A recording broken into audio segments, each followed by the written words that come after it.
everyone's quiet, so can go ahead and assume.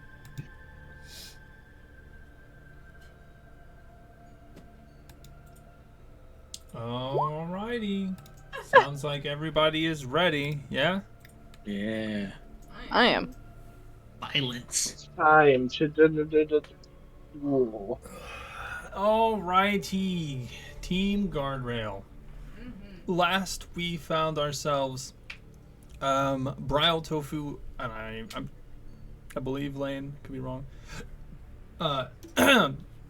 They broke the door down. Upon doing so in this old ancient stronghold, as these two rough iron doors slam onto the ground, it caused a very loud noise, and you all notice after a moment a pack of dwarf-sized ghouls start to kind of like look your way.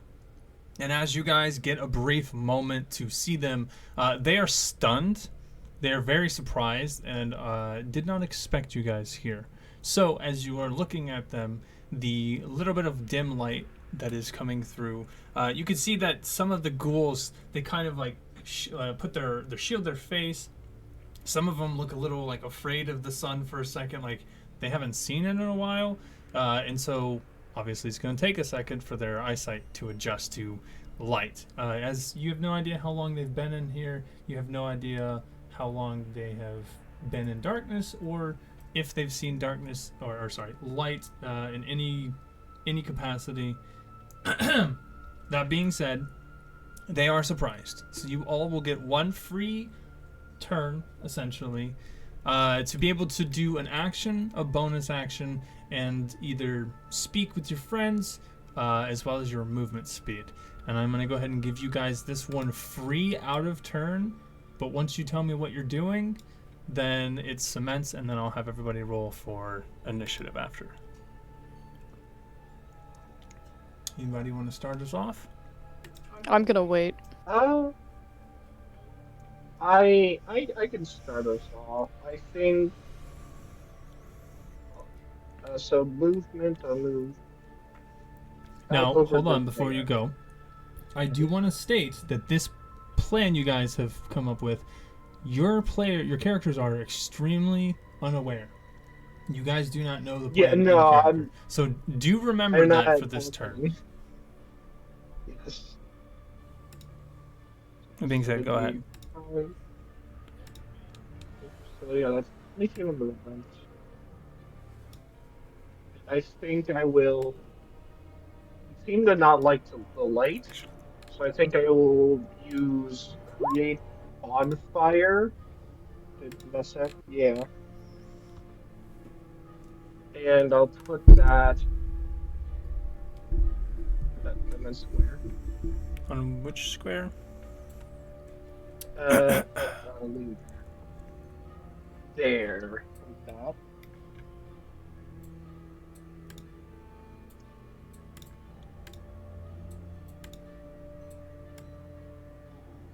So both creating a lot of light in the room and also burning them. Assuming the dex is... Yeah.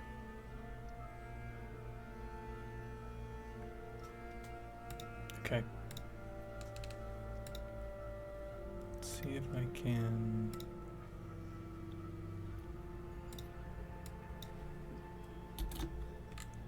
What are y'all looking at?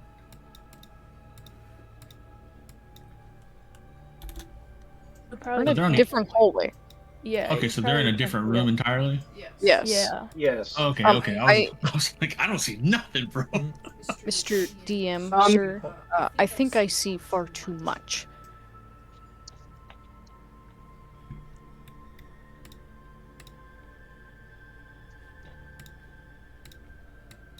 No, it's called the Fog of War. So the areas that you have already seen, you will continue to remember them. Oh, okay. Yeah, it's shadowed, so you can't actually see what's going on. If I were to move a token in any of You those know squares, it's you wouldn't be there. able to see it. It just Okay. does that because it tracks areas you've already been. Okay. That's all It's like that the is. Advanced Wars games. Yeah, those were fun. Excuse me. Okay. Yeah,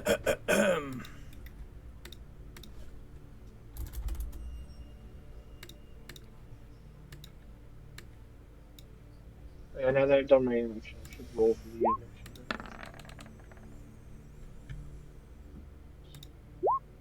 Okay. Click the token. Oh, that's the wrong one. Hit dice. E. Don't roll initiative yet. Oh, sorry, I tried to manage. No, I said you got a surprise round. I didn't say anything about advantage.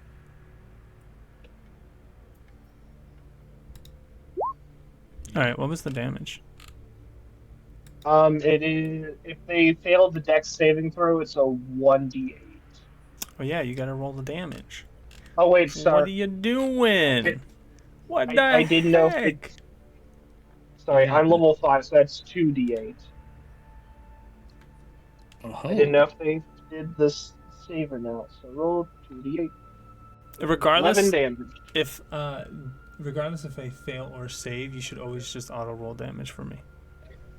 Ah, okay. Sorry, I'm used to being told wait until they do the save first. That's weird. Oh, it's okay though. I understand.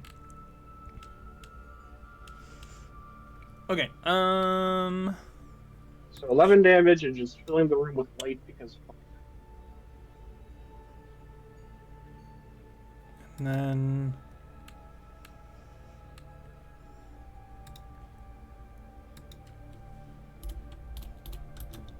And then.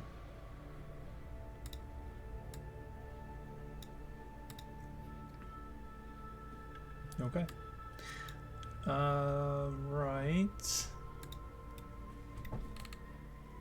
Mortias, you step forward and you conjure this bonfire in the middle of the room.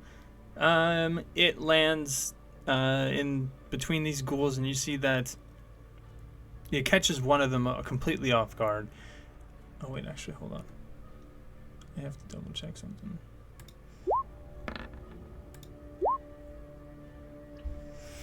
Damn. Okay. Yeah, you see that it catches one of them completely off guard. They were not expecting it. And so the bonfire lands in the center and does manage to burn one of them. You can see that as he's getting burned, he's not very happy. And the other two ghouls, noticing the flames lick their ally, they both jump back, kind of on their toes, like, oh shit, wait a second, this is danger. They don't seem to be that intelligent, but they're probably dangerous. Be careful, guys. Would you like to move? No, I think I'm cool being in the corner right now. All right, anybody else? Oh, let's see. Let's see. Sorry, I can't. Do Thistle and Maxwell know? I'm assuming we went, oh shit. No. You know, right? Nobody said anything. Nobody has said anything so far. Yeah. Okay. Nobody's- Okay. Can I go before them then? Sure. There you go. Okay. Oh shit. Tofu looks, in response goes, "We've got company here, friends. On your toes." And you see that Tofu, he readies himself. Yeah, okay. So I'm gonna say since Thistle and Maxwell can't get out there, I'm just gonna communicate, guys, we need to draw them out so that Thistle and Maxwell can help. Mortia, it seemed like what you did helped, and I'm gonna move back a little. Maybe here. Yeah. And then sorry, screen is glitching out. And take a shot at one of them. Okay. No, I'm gonna move back one more. Gotcha. I get to can see. Sorry, what? My bad. I was just gonna say out I of get to turn. see Bryle shoot an arrow through the arrow slit, and it looked really cool. That was it. You were saying? I can shoot through, like, over tofu or anything, right? Yeah, you've got enough space. The doors are 10 Okay. feet wide. Yeah. Oh, okay. All right. Then I will shoot whichever one is I'll just do that one. Okay. Um, And you will have you will have advantage on this because they are surprised. okay. So you ain't even gotta worry. Awesome. Which to everyone else, you will also have advantage on your attack rolls against them, and they will have disadvantage on any saving throws. I believe dexterity saving throws or like AoE spells. Obviously, like Constitution and all that is different, but like physically wise, they have disadvantage on it. All right. Okay. As you take your shot, it lands and hits one of them right in the hip bone, I would say. As the arrow hits it, you see black blood sputtering out. Ew. Gross. Okay. I Mhm. can't do anything else. So How many arrows? All right. That's not a good bad question. So, judging on what may have happened at this point in last session, would it be reasonable that I would know the way out of this room? You know that there's a doorway northwest. Okay. And I'll just tell you this. Go ahead. I'll update your vision for you so you actually know what's there. So you know that there's a staircase clean. and you know that there's a doorway. You don't know what goes down the doorway, but Thistle had reminded you that she smelled something disgusting and gross coming from that doorway. From the doorway up here to the left? Mm-hmm. So we came from the stairwell, then I'm presuming? No. No, that's what I was gonna say. Is Oh, I boy. had to enlarge reduce you, and I actually ended up making you go through the arrow slit. And then you activated the winch and cranked it one time. It was enough to lift the iron portcullis gate up 5 feet, and then everyone shuffled in. Okay, so that was the tail end of it then. That's where I heard her bringing up enlarge reduce. Mm-hmm. Okie dokie. Alright, so then hearing the call out from the group over here and the thing, oh shit, I'm going to press my eye up against one of these arrow slits here, just be like, no, save some for me. Okay. And I'm gonna take a run towards this door here.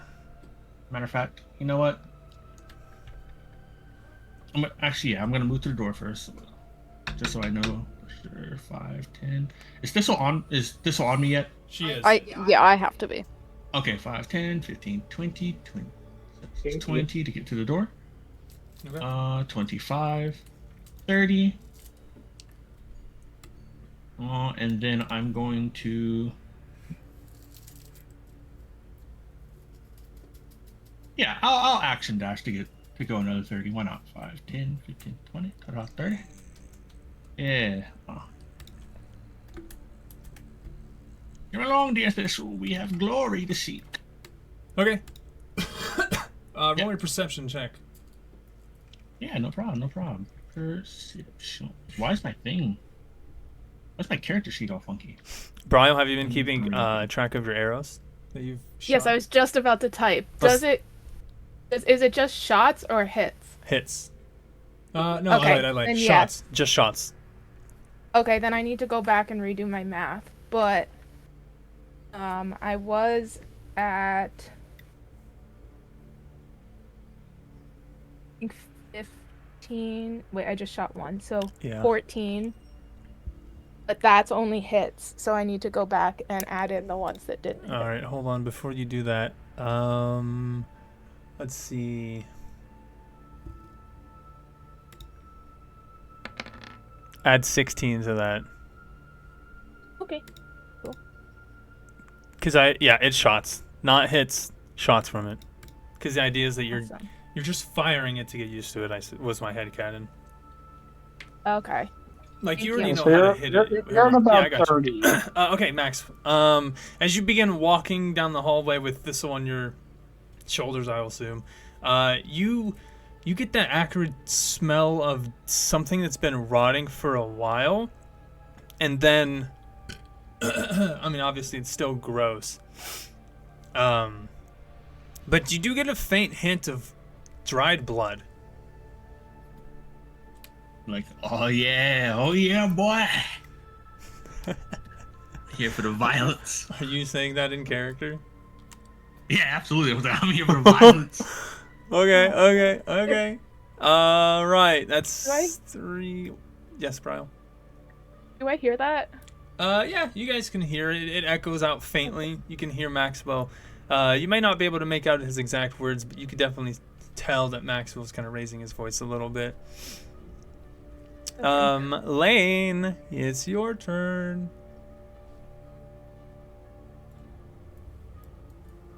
You're muted. Oh shit. I knew it. I was like, he's awful. They're awfully quiet. I wonder I why. thought you were quiet. Anyway, let's. Yeah. What's up? I will. That orange square is fire, so you probably Double don't want to run through that. Range on my hand crossbow. 30 feet? Okay. 20 feet? I think. You know if you use. Oh wait, it depends. Yeah.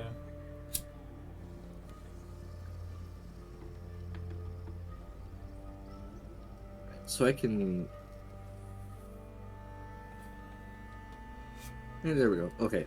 I'll move up here. Okay. And then.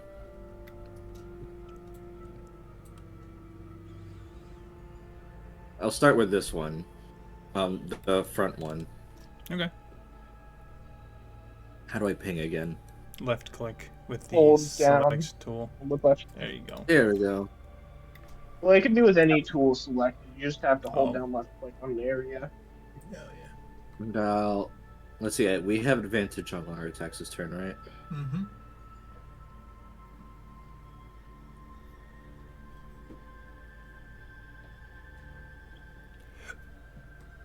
All right. Does the 16 hit? 16 does hit. Juicy. All right. And as your crossbow bolt hits them, ooh, you see that it rips through its chest and it just completely disintegrates into a pool of black blood. Hell yeah. Let's see. Next one is this guy in range. Yep. So I'll go after this guy next, and then I'll use my second win. Does a 26 hit? It does. Juice. Very. And then bonus action, hit him again for 10. All right, and you hit for another 10 damage. Yep. Oh, I think you're thinking of the term action Oh, surge. sorry, not second win. Yeah, Yeah. that's like Action you're healing surge. yourself for damage. Hell yeah. You could also technically get another hand crossbow shot in because oh no, never mind. I see. Okay, No, okay. because you Yep. used the bonus action to use that attack, so I can Alright, only use it once homeboy. even if I fire twice. That is gonna hurt. It's gonna hurt him a lot. That is for damn sure. As you hit this one, it completely blows off its left leg. Black blood dribbling on the floor. All right, that's everybody. Except for Tofu. Tofu. He's gonna look at the group and say, "You look like you all have got the ranged combat under control. Maybe I could be a wall until Maxwell gets here." Thoughts? That probably would be nice. Perfect. Please And do. He's gonna step right in front of you, Lane and Martia, and he's gonna take a dodge action. Alrighty. Wait, I didn't get my turn. All right, Thistle. What are you gonna do? Okay, well, considering I have no idea where we are, I'm going to use the stench as a reminder. Maxwell, where are we? Why do I recognize this smell? The dark hallway. Glory. Sir, we haven't even checked in with our teammates. They're all the way back there. We don't know how many there are of them. One of your leather-bound friends screamed, "Oh shit!" and I'm trying to find a way back.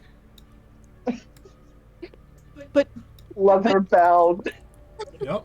That's all. How else do you refer to them? You know, it's like they're leather-bound. I mean, Okay. everyone other than Mortia is wearing leather, but I mean, still, it's very funny to call it out. so we're just charging into the darkness. Do you know where you're going? We'll make a door. Okay. And then I do actually want to do something.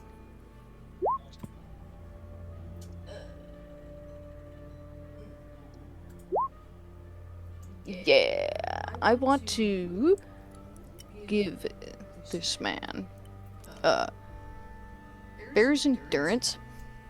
All right, roll 2d6 for him. Oh, nice. Seems like my stuff is lagging. You get 5. 5 temporary hit. I'll take him. I think it goes here. Yeah. Okay. You also have advantage on Constitution checks. Mm. Alrighty, party people. Roll me initiative. What we like. What we like. I'm gonna assume I'm clicking on myself. Mm-hmm. No, I meant like hoping, because I can't really see my token. Oh. If not, I'll put Yeah. it in. Yee. It's there, I just can't see it. Thistle, I That's assume fine. you have a higher dex than 11? Yes, technically. Okay, so you will go What- first. What is your modifier? That's the way that you. Oh, 1. Plus 0.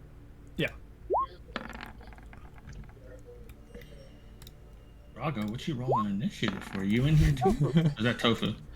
No, it's not tofu. Oh, okay. Oh no. What's a 20, bro? I'm just getting all the rolls out.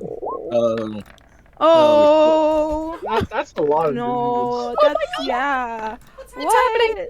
Oh, they have to Very have something fun. on their initiative. They have to have, like an additive or something. Scroll down. There's so many more. Yeah, this is gonna be an interesting session today. Oh, my God. no. Jesus, I had the turn So order many. minimized. I just opened it up to like 5 people. That's Just be- oh. It'll be Pillbox? slow Question time. mark? I mean, hey, here at for it. least there is fire in front of us that they have to take damage to go through. Yeah, but oh, I'm here for it. Sorry, saving throw. And if they fail, they take the damage. wow, that looks scary.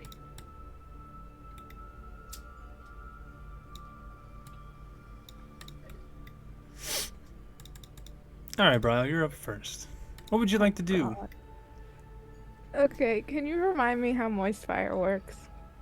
You roll a strength, and if you get a 10 or above, it lands where you want. If you get less than that, I roll to see where it goes. Excuse me. And then it does damage. Let's see. I think it is in your journal. Let me double check. Yep. Oh, that's not what I wanted. Yeah, 1 to 9 is a fail, 10 to 20 is succeed on a strength check plus your strength proficiency, and it is 3d6 fire damage in a circle with a radius of 10 feet. Radius of 10 feet. Okay. Okay, I'm gonna hold off from now. Is there enough space right here for me to hide, or is the door open up to right there? So ooh, okay, this is tough.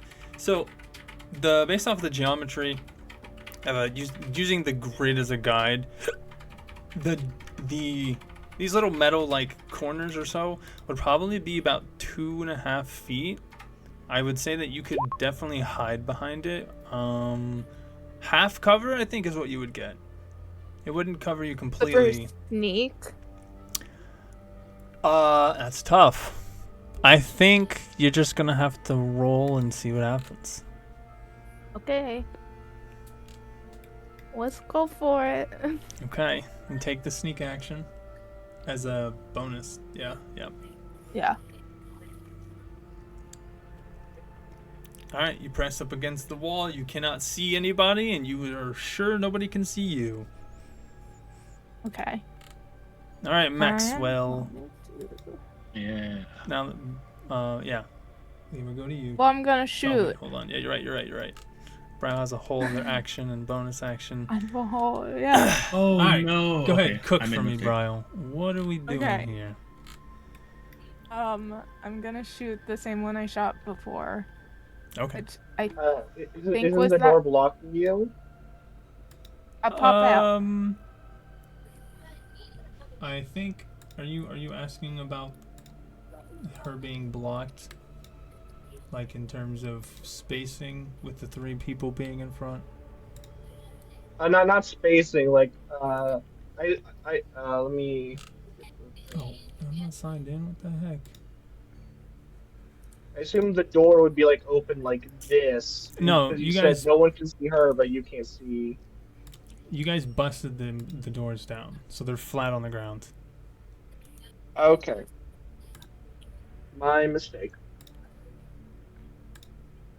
1 second, I gotta. What is going on?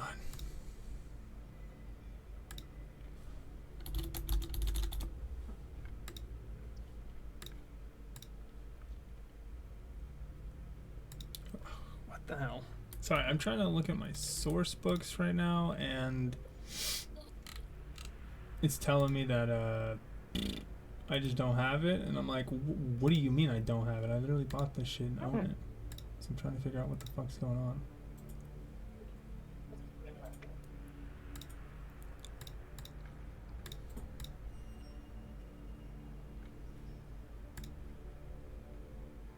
Okay, there we fucking go. Alright, oh, wow. Okay. That's not good. Ceilings throughout are 15 feet high and flat. Doors are thick, sturdy oak with iron bands and hinges and all that. These ones being the only 2 iron doors. Doors are 10 feet tall. So you can definitely shoot over. I would say that you're skilled enough to be able to arch a long shot over somebody if you need to. Okay. Yeah. Go ahead and take that shot. See what happens. With advantage. Yeah. Okay. Because I'm pretty sure you have. I'll have to double check. I could just double check for you. I think because you're an assassin rogue, correct? No, I'm thief.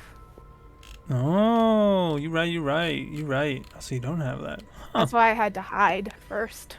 Gotcha. Okay. Anyway, let's see what you got.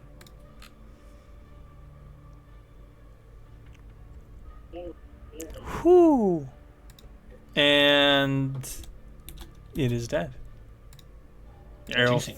flies over Tofu's shoulder. He doesn't even wince, glance, just kind of just steel resolve as it shoots past his ear, and you see that it hits one of these ghouls in the back and hits it right in the chest, tearing off its shoulder, and it just collapses from the impact. Black blood spilling everywhere. Yeah, I think we'll be fine. They're dying really quickly. Yeah. I don't underestimate them though. Be prepared. All right, I'm Max. just concerned because Maxwell's gone. Speaking of the devil, it's your turn, Yeah. Maxwell. What are we cooking It's up in here? the details, baby. It is in the details. All right, so I'm going to presume myself looking down this way. And I messed up last turn because I forgot that at level 5 I got 40 feet of movement instead of 30. So I'm going to take that 40 now, moving at normal. 5, 10, 15, 20, 25, 30, 35 to this door here. And upon seeing this door here, would I hear anything, or are these guys just kind of like That's a good question. making any As you as you come kind of like doing an idle animation sort of thing? as you come running down here, I'm assuming you're just like full trotting. Yeah, absolutely. I'm just running straight through, trying to get a You visual like of the room. skirt to a stop, like comically with her on your shoulders, like, you know, digging your heels in, and you come to a halt, and you're like, doors, and you look to your right, and you see about 4 ghouls staring at you. They all seem to be aware, as if they heard the noise that was made earlier, and so they are not very surprised by you at all.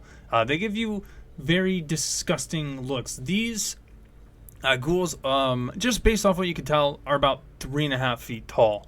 They are dwarven in facial structure, like you can tell that they have a dwarf's skull, but they're missing everything else, like the bulk. They're bare bones. Their skin is very, very gray, and to you they look almost like skinwalkers that are 4 foot, like 3.5 feet tall. And man, oh man, those teeth are nothing but these gnarled, black, rotten stubs of bone just jutting out of their mouth. They do not look happy. Let's see. Let me double check to see if I know Orc by chance. No, I just know Orc in common. Okay. Would Maxwell, Hmm? this was wanting you to say something. What's that? This? I just want you to initiate like a small conversation with me because I need to tell you something important. Oh, heard. So I guess running down here, and once I take a view at the things right here, because I use 35 feet of movement, so I won't be able to get to them exactly. But I guess sort of seeing them in the peripheral of the was it night vision goggles? Yeah. Yeah. I'll take a turn, take a look at these dwarves, and sort of be crestfallen because it's like dwarves are known for, you know, I assume it's common knowledge dwarves are known for like smithy and like making great weapons and like quality materials and stuff. Mm-hmm. And to see them brought so low by something we don't understand, I'll take a turn towards them, and then I'll tell Thistle to hold on tight. We've got company. Okay. And this one? This one. Okay. I can't see. If you need me to shoot, you can aim my arm or finger somewhere. Okay? Yeah. I'll say yeah in the sort of tone of like, I have no intention of doing that, but if I remember, I will. Just Okay. okay. We'll say, so I'll go ahead and bonus action rage. Okay, and I will say that upon reaching the doors, they are swung open. So you see the light and you see the other ghouls. Okay. Yeah, you're supposed to Okay. visibly, but yeah. It's just a map thing. Okay. I don't know why they didn't just put broken doors there. Okay, that makes a lot of sense. All right, perfect then. So I will say then, understanding that we're pretty much broken off from the group, that I'll sort of, I guess, put 2 and 2 together that this is the main area we're trying to get to, and these are more ghouls here, and so if I charge out here, these ghouls will make it to the party, and that's unacceptable. Okay. So the intent is to hold guard here at the door, and I will take a hand axe, rage, and toss. Do I have hand axe? No, I have javelins. Yeah, I'll take a javelin and chuck it at the very first guy here. Okay. Boop. Click my rage, javelin. Oh, and that's gonna hit for a good 9 damage. Sticking a nice little javelin into its chest. It screeches at you as blood pools in its mouth and seeps out of the wound in its stomach. Yeah, perfect. Yeah, this is what we like now, boys. All right, I'm gonna pass my turn for you. Alrighty.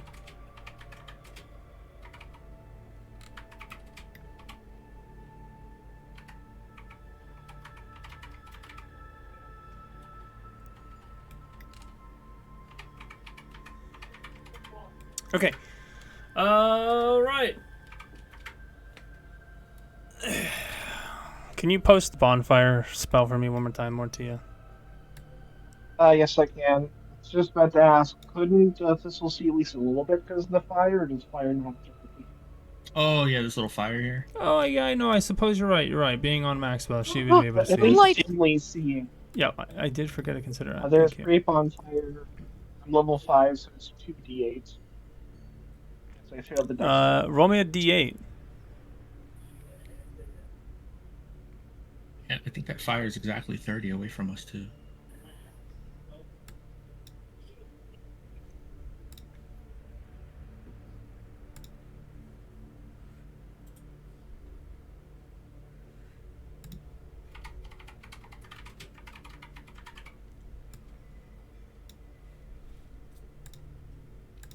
What's the key thing for like role playing as your character in chat? I don't remember. I think it's /me. Or as something like Uh, that. That's With that little as, there's the drop down thing, and you can like There you change go. it to your character. No, You no, can no. see He's it when talking I about profile. She's talking about the orange text. It's /me Yes. and then Ah. space and then whatever it is. /me. That's for like Okay. like how do I explain it? Giving details without having to like say anything, like the flavor and so on. Flavor description. Yeah, something like that. Understandable. Yeah. Okay. Damn. All right. You see one of these ghouls. It runs through the fire haphazardly, just completely ignoring the fire itself, which is stupid. As you see, it takes a lot of damage, and one of its arms begins to singe and burn. And the left arm of it, from the elbow up, burns off, melting, even though it's just still running. And he's gonna try.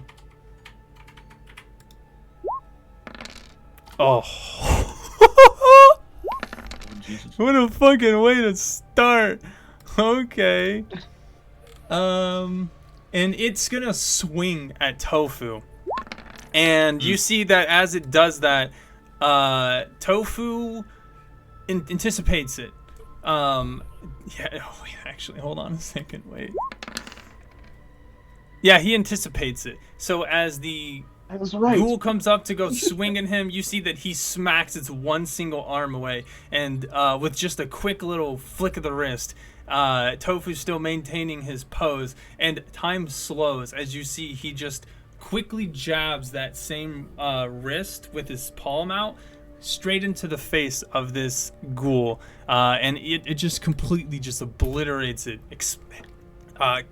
Obliterates it. As soon as his palm comes in contact with it, you guys hear a smack like a belly or a back hitting water, and then the ghoul's head just flies off. Its body sits there for a second before crumpling, and then Tofu then returns back to his position.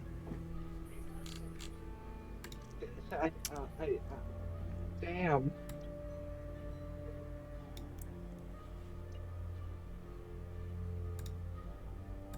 Guess he didn't need his pouch. Damn.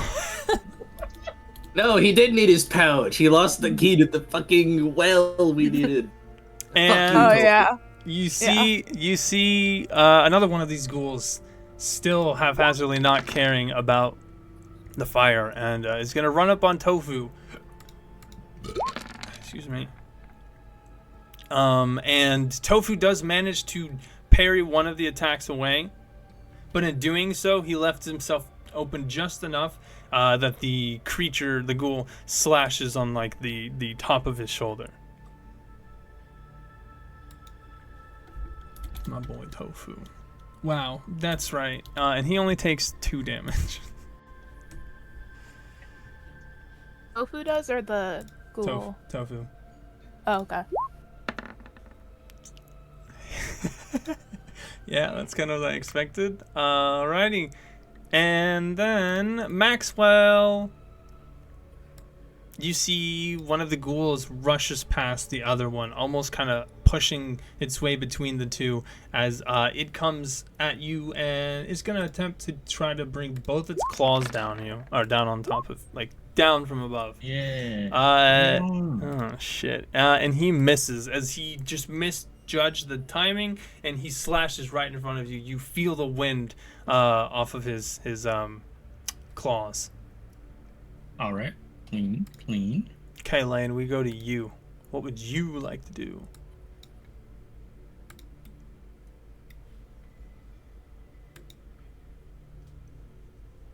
This guy, and then attack with my katana.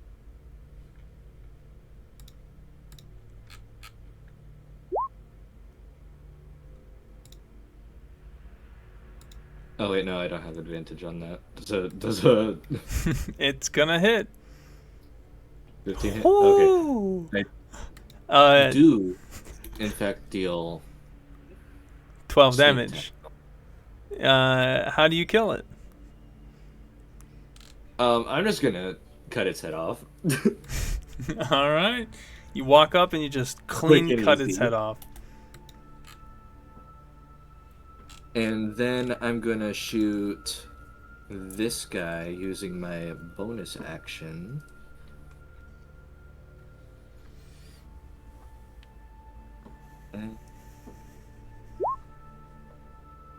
No, okay, it does 10 hit. I keep. It does Sorry, not. I forgot to turn it off. It's okay. Shit. Oh, well.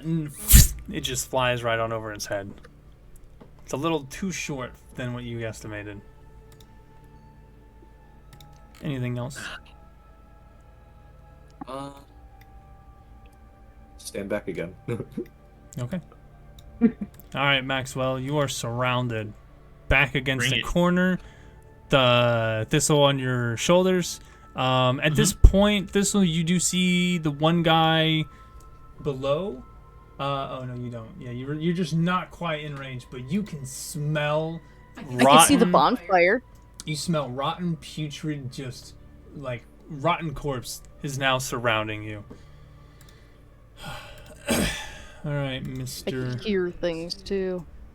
Maxwell. Yeah.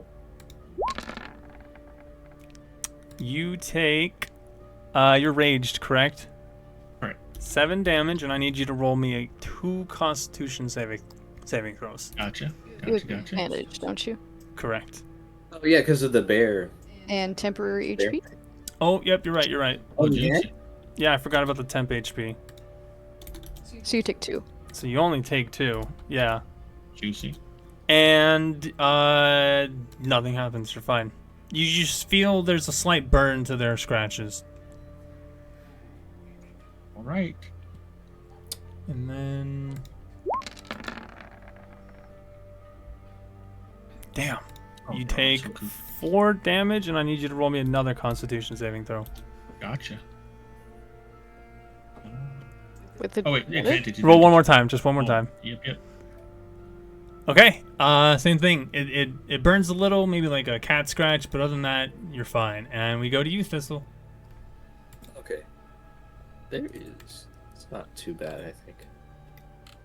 Okay, so I want to first put this in my hand just to get a look around me. For what?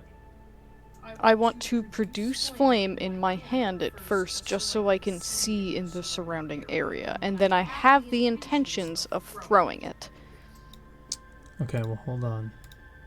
Juicy.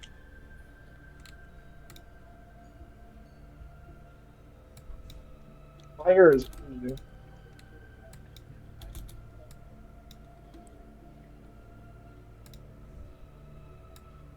Okay.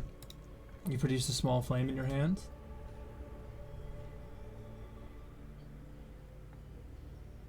And then you want to attack?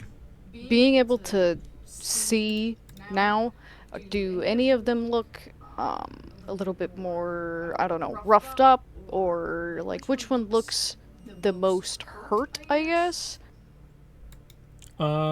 Just looking around, they don't really look like they have injuries on them. Well, okay, I'm lying. This one here, Is hurt. Scratched up by Max, but for the most part, just kind of still going. Got a couple scratches on it. Okay, I'm gonna decide to hurl that at that one. Roll me a d20. Roll me 2 of them, because you're casting a spell within 5 feet of the creature, and it is a ranged spell. And then roll me 2 d20s, and then what you'll do is you'll add your proficiency modifier or your spellcasting modifier to it. A 15 and a 4. Okay, and then my spell casting modifier. Mm-hmm. Yeah. 2. We'll go to your spells. Top right is your... Yeah, top right. Yeah, top right. The 5. That's your spell casting a modifier. Okay. Okay. Unfortunately, 9 is not enough to hit. You go to throw it at it, and because they're so close to you, you accidentally get spooked and you throw it against the wall. Well, I hope I at least spook them a little bit. Okay. Anything else?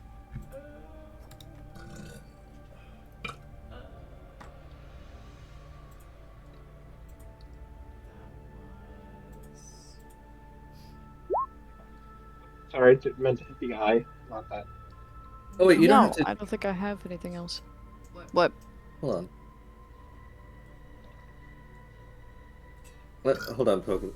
Sorry, I'm looking at the spell because I don't think you have to cast Control Flame. You can just cast it again, and it'll move it. No, I think Oh. Mortia wants to, like, move the flames. If I am correct. I was just trying to hit the eye. I was not trying to post in chat. Sorry. All right. Appreciate the help, you guys. We're gonna go to Mortia. What would you like, Mortia? All right. So I'm gonna move forward a bit, try and get a better view of the area. Thank you. And I'm holding concentration. See them, so I think the change of plans. I'll attack the one to the right of me with Chill Touch. I meant to hit the thing.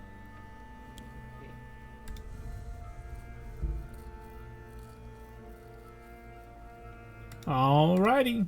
This one specifically. As you cast the spell, however you cast the spell, because I'm gonna let you guys flavor that.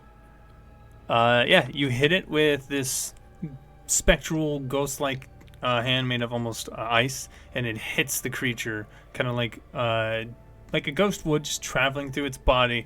And you see that for a second, it puts its hands up to guard it, and then as it's like slowly trying to move its hands out of its way, you see its joints stiffen as a layer of ice completely overtakes the creature, and then it just crumbles into dust. Damn. These things are easier to kill than I expected. I'm worried. Are you worried? And what else is in here that would make it so? That's. And I think. No, I don't think it's worth using sword points right now. I will just end my turn right where I am. Okay. So they have to both start and move through and end their turn in the flame if they want to hit me. All right. Okay. Tofu's gonna take a step forward and go.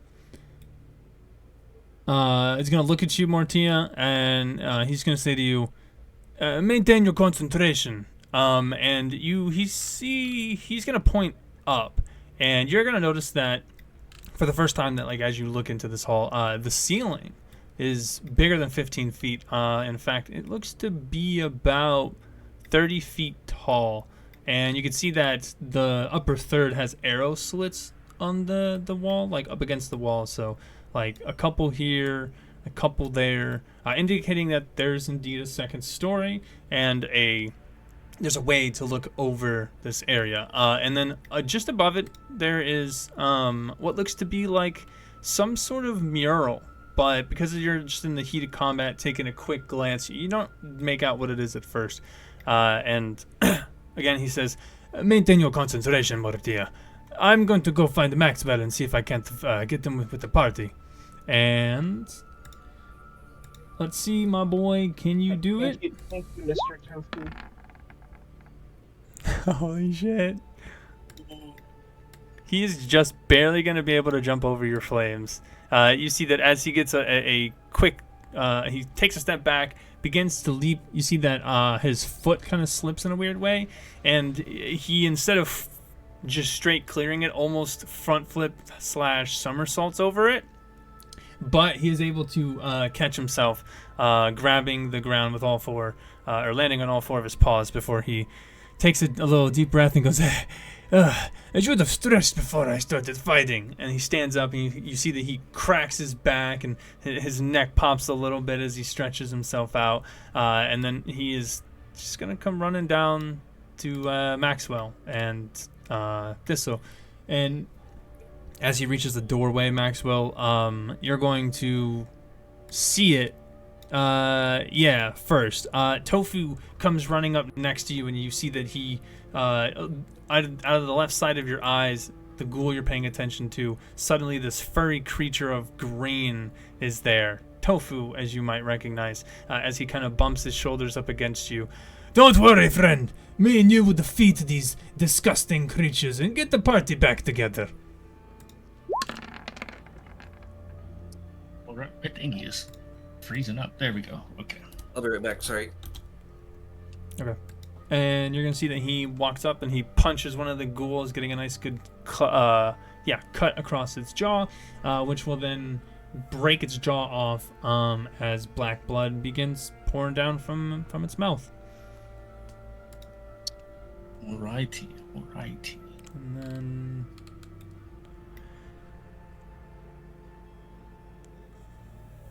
Oh god. Okay. All right, Mortia, roll me damage. Let's roll 2d8, I believe. Yes, 5 damage. Damn. Alright, he's gonna take that 5 damage, but he's gonna run up to you and he's just gonna throw his claws out at you.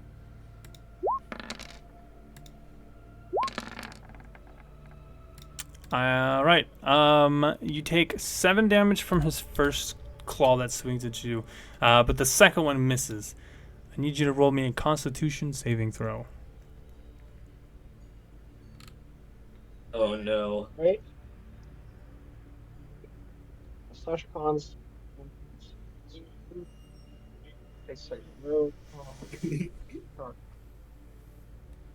Oh! One. Okay, as you get cut by this, Okay, as you get slashed by this ghoul, you look at your arm and you see the tear in your sleeve, and you look at the blood, the cut, because it felt nasty, but something felt off to you. And you look, as instead of blood, a black liquid lays over the wound, and you now become paralyzed for a minute. You can repeat the saving throw at You can repeat the saving throw at the end of each of your turn, but for the next one you will have disadvantage because of the nat 1. Sorry. Constitution. That con check or con save? Save. Save. It's not your turn. Say stuff at least. It's not your turn yet. No, I'm being hit. Concentration. Oh, you're right. You're talking about for the spell. I see what you mean. Oh, no, you big brain. Wait, for which spell? The bonfire. On fire. It's a concentration. It is? Yeah, Yeah. surprisingly. Oh, I was looking It's at a Produce Flame. concentration cantrip. Looking at the wrong one. Oh, yeah, that makes sense.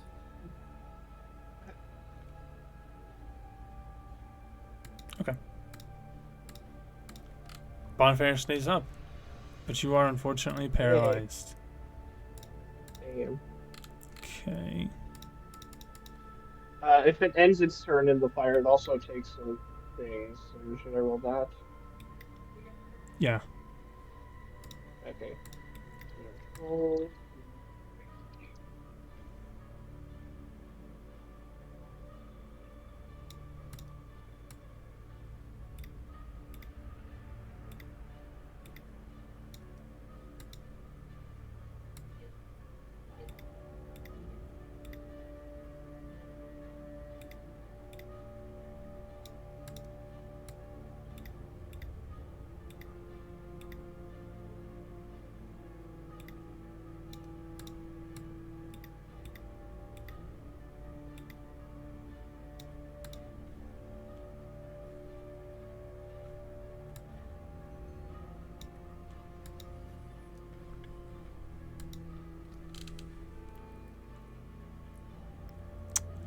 Alright. Let's see. Okay. We go over to Maxwell. You see one of the ghouls lagging behind. Finally decides he's gonna try something. And he's gonna swing twice. But you're gonna see that the first one is aiming higher than you. Almost at Thistle. And it just barely barely, yeah, the claw just barely misses by like a good 6 inches. This as you feel wind run across your face suddenly. And then the second one, Maxwell, is going to also miss you. Oh. Mortia, Lane, Maxwell, Thistle, go ahead and run me a perception check. Yeah. Perception. You want me to do a perception? Oh, GC. Yeah. Okay, give me a second. Okay. You all begin hearing what sounds like the sound of nails tapping on stone floors, and also hear some similar screams coming from the southeast, similar to the noises of the creatures you've been fighting have already been making. And Mortia and Lane, you are able to see one of these ghouls actually come running through what seems to be some area from the southeast. You're not sure if it was a door or a cave or a window, but you do see this creature run out into the open light, and you're visibly able to see that it is another ghoul. And you as well, Brielle. You see this guy pretty easily with the spot that you're hiding in. It's like a perfect, just ran right into your line of sight. And we're gonna go to you. Awesome. Is Mortia considered incapacitated? She is. Okay. Well, no, they're paralyzed. Incapacitated is something else, right? Actually, I'm really glad that you asked this because I was actually paralyzed looking creature up. is incapacitated. Correct. I just Oh, looked up all then the- your the concentration things. spell would have already would have dropped. Automatically dropped. Automatically dropped.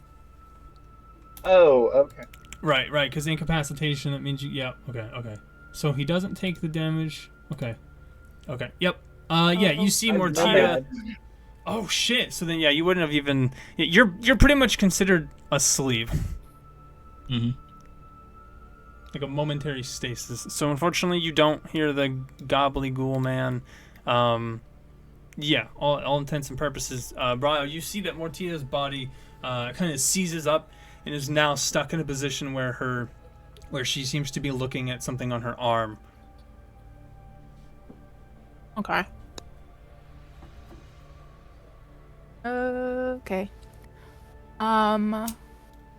I will scooch over I will. Bonus action hide. I'm assuming I can hide on that side of the door too. Okay. That was a question, sorry. You'll have to roll to find out. But yeah. Okay. Same idea as the last I just one. meant there was space, yeah.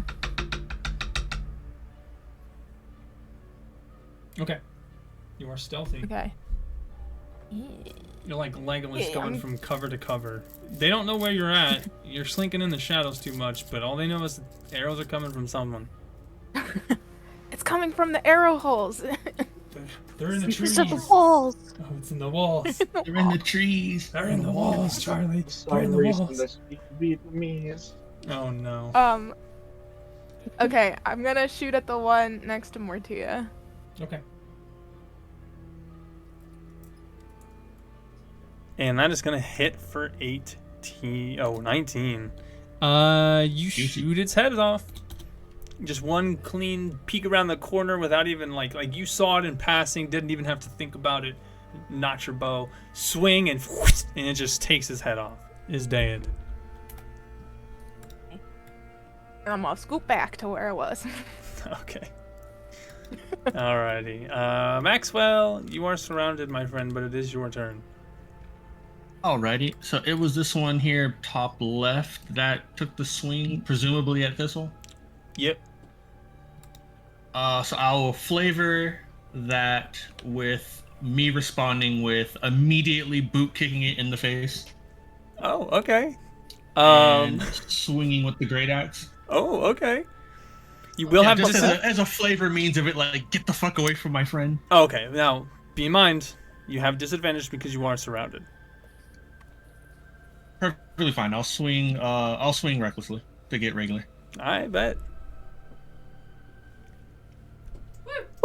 Ooh, that's gonna hit. Chonky 11 damage as you kick it in the chest, and then what?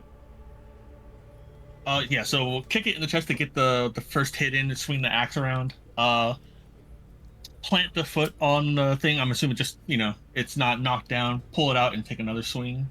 Okay. And that one's gonna miss. Oof. Is it with the +2? Okay, it was with the +2. Let's see. Let me double check something. Resilience. I'm surprised you haven't tried the new guy. Yeah, only because the thingy doesn't really kick in until I'm Valid, below valid. 50 yet, It does get the +2 flat though, It does. and whenever you I've get been under considering 50, it becomes +4. So, but I understand. If you want, we can theatricalize it and wait and say that you don't have it yet. Hey. I bet. I don't think I have any bonus actions on here that I can use for him. So, yeah. I'll end my turn here. Okay.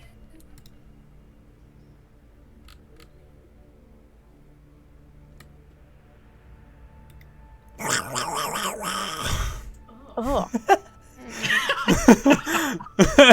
You hear the most horrendous noises Like a ever laid chihuahua. as this ghoul comes running in on all fours, slobber and blood dripping from its mouth. As it ignores Martia, you see it comes running in front of you and just starts snarling like it's hungry.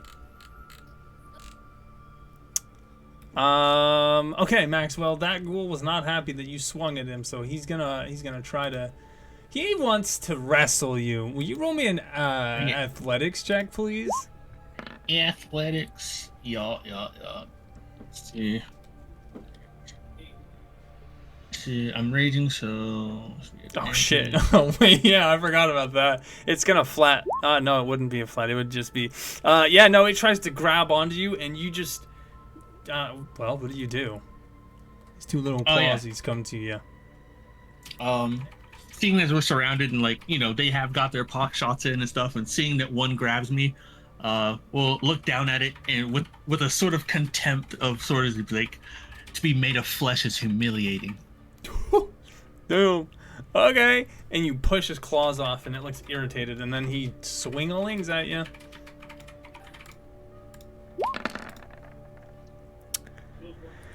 Ooh, he He hit you for 3 whole damage. Just a Three. quick little nick on the forearm. Roll me a con save with advantage. Wah. All right, another irritating scratch.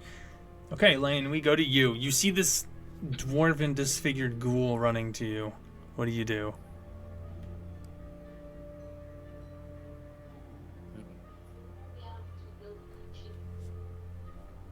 Trade? Let's see. I will use my fighting spirit.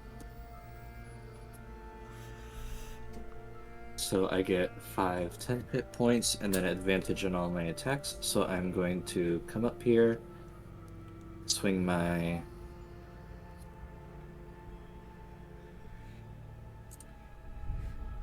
katana. Oh. Oh, that's gonna hit.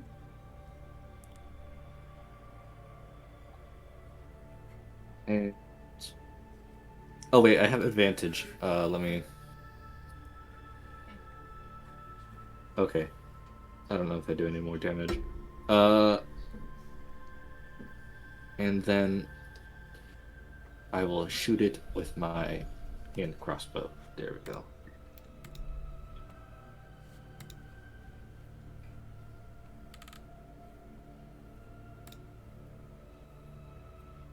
So I think that's in total 20 damage. Yeah. Actually, sorry, Lane. I'm so sorry. I didn't tell you this beforehand. So you see the 11 and the 7? Hmm. This is a magic katana that has 2 sources of damage. So the first swing is enough. 18 damage. Oh, actually, I lied. 18 damage on the first one, and the second one is gonna hit. That What? is. No. Wait, you rolled a 15, an 11, and a 16. No. I assume because you had advantage on the first one. 15 to swing, 11. Then we take the 15, and then you action surge. Or am I wrong? No, I accidentally. I had advantage, but I forgot to. Okay, so the Wait, 16 why was did I a. roll 3 times? Okay. That's fine. That's still fine. All right. With a flourish of your blade and your hand crossbow, how do you kill this thing? Oh, I guess I also have sneak attack, but I feel like at this point it's dead. I'm just once again like completely splitting it in half. Okay. You cut it straight down the middle, and as it's falling to its death, you put the hand crossbow to its head, and you shoot it through it, and it kind of staples the 2 halves back together, falling the opposite way as it lands on the ground with so much force that the bolt hits the ground and gets pushed back a second time through its head.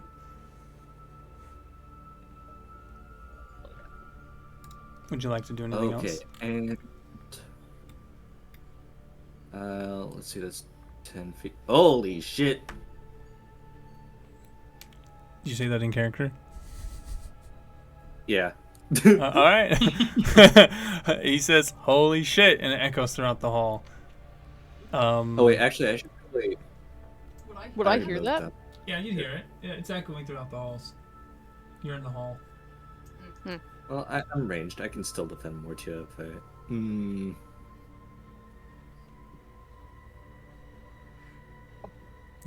I can't. Incapacitated is very scary, so we just be careful. Okay, you gonna end your turn there? Double check the stats. Yeah, I think I have to. Okay. Alrighty, let's get into it. Monsieur Maclel. Fucking hard to hit. Holy shit. One ghoulie boy's gonna swing at you, but just can't quite get to you. But it is enough to divert your attention for just a split second. You take 2 damage from a scratch on the back that you just glancing blow to you, and roll me a con save with advantage. Okie dokie. Alright, another little irritating scratch. Thistle, it's your turn. Okay, so I have a question because I have never been in this situation of not being able to see. Okay. Yeah, now the Could fire's gone. I try and tough Beifong something if I ask Maxwell a question? No. So the way it works is when you can't see, if you can't see, you point randomly.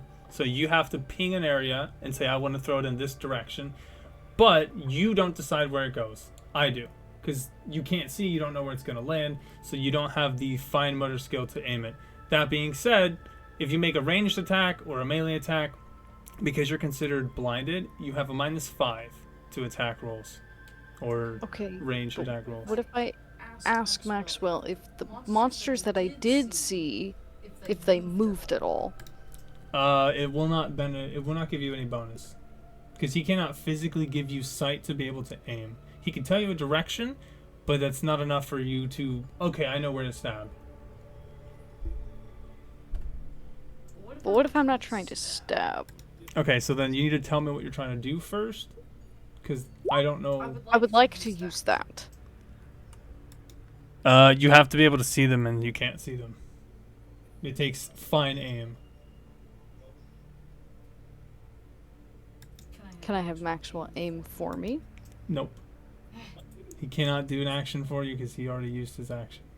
If he used the help action on his turn, yes. But because he's already moved before you, unfortunately he cannot. Because this is happening as he's doing it. Alright, I'm gonna produce flame and I'm gonna yuck it at somebody. Which one? I can't see. You got... you got...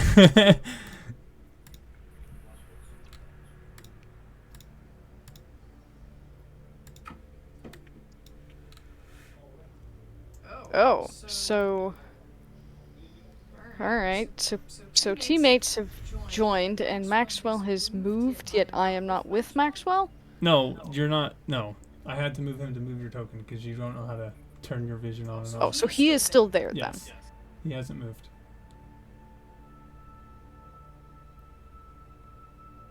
I guess I'm gonna try and diagonally smack this guy. Alright, roll me a ranged attack with disadvantage. And I will say you do notice that you guys are completely surrounded by 4 ghouls. As soon as the flame opens, you see the one to your right, one in front of you, and the 2 to Max's left. But then you do see that Tofu is behind you and Lane is as well. Okay, what do I have to roll for the... Roll a d20. Okay. Or, yeah, roll a d20. And then roll another one. Then we add 5 and we take the lowest.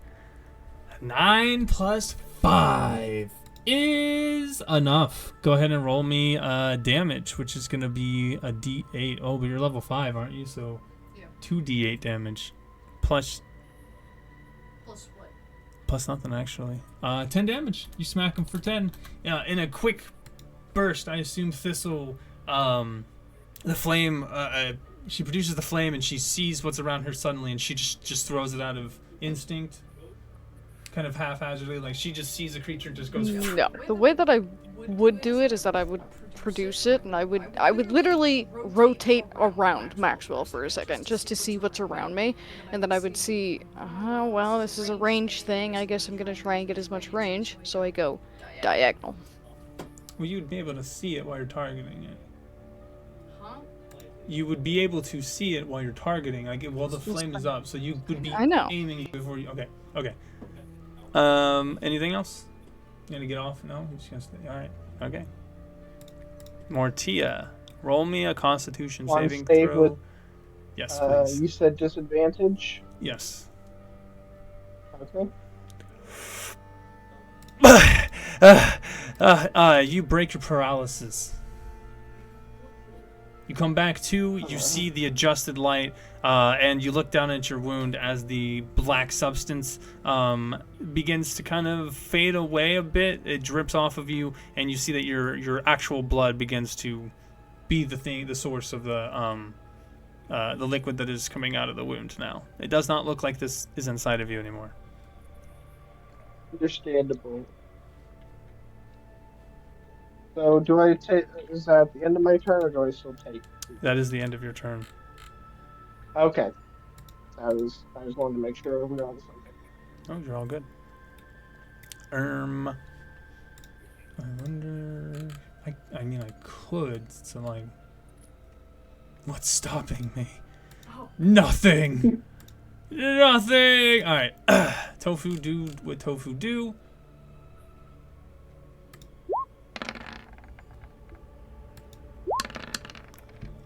Bop. First one down. Tofu's gonna walk forward and just slug one right in the face. Maxwell. Ooh, I wonder. Can he do?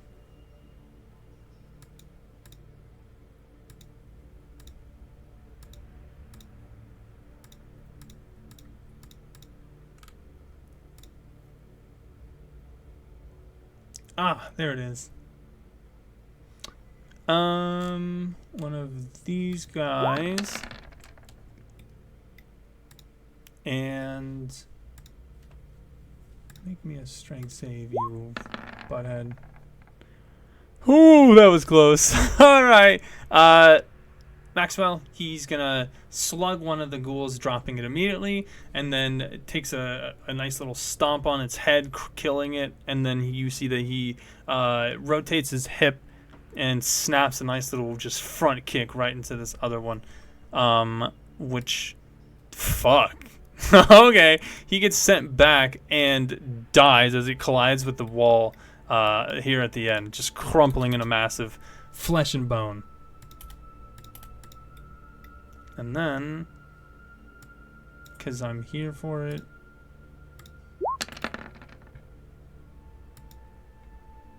dear Lord, have mercy. He is also going to drop this ghoul. And Damn. yeah, level 9 monk, in case you guys were wondering. Understandable. Okay. He then will stop and look back at you, Thistle and Maxwell, and he'll say, "There's only one more to the north of us. Let's kill it quickly and get back to the center." He can't move anymore. Oh, I'm lying. He can. Damn, I forgot he had a lot of speed. And he's going to come running back out. If you want to, it's 50 speed, by the way. Damn. That's Baxies, man. Start out with a lot of speed. All right, no more glazing tofu. Let's get to the real meat and potatoes.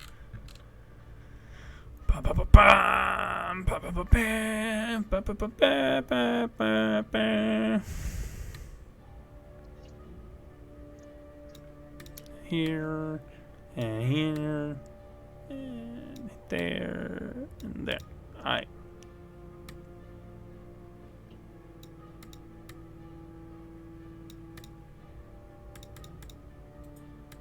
All right, and just as that happens, Bryle, you hear some skirmishing down to the south with a reset of the turns. You hear bones snapping, some grunts, some slashing of swords across bone. As you watch Lane and Mortia drop a few in the middle, bonfire going away, you see that Mortia is now breathing a little. Is now moving. She's no longer paralyzed and seems to be kind of like getting herself together. And then you do see the pack of ghouls coming from the east run quickly through the center towards Tofu, or well, the rest of your group. Okay. I am going to move here.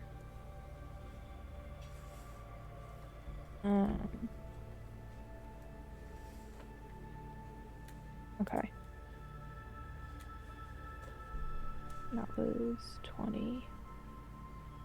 Wait, 20 and 30. I don't have enough to get to them.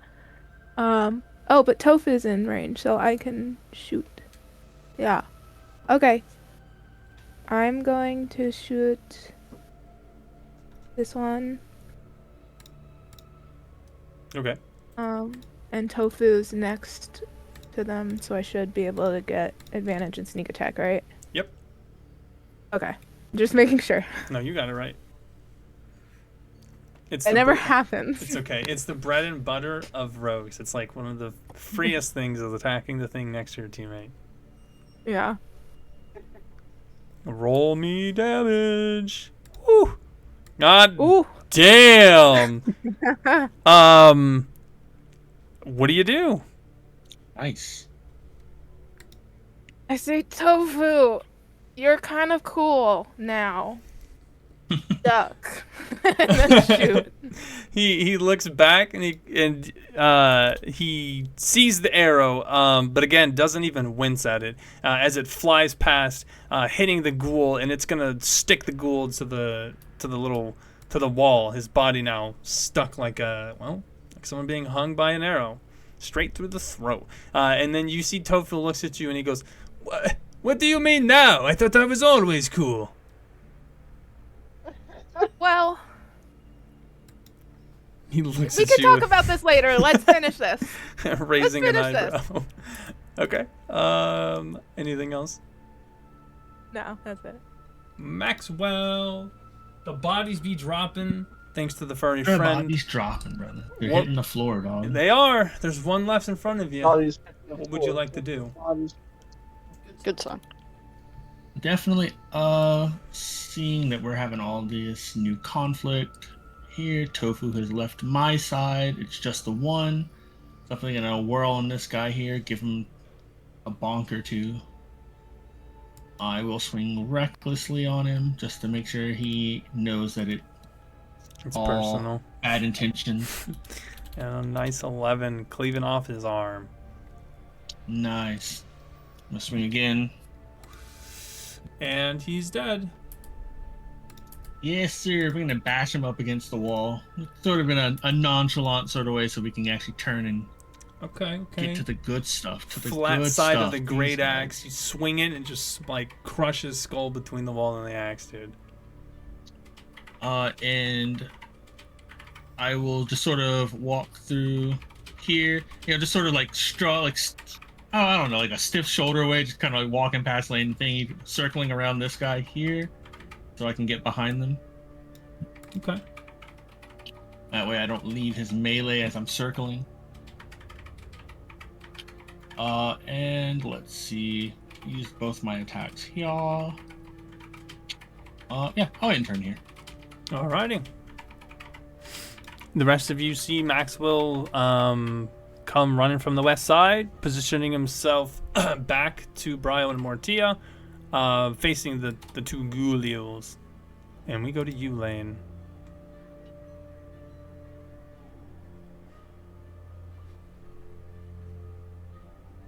Is he gone? As possible. I think he stepped out. Yeah. And Tofu was Yeah, he gone. said be right back. Mhm. Perfect. Alright, I'm gonna go grab water real quick. And hopefully he's back. Understandable.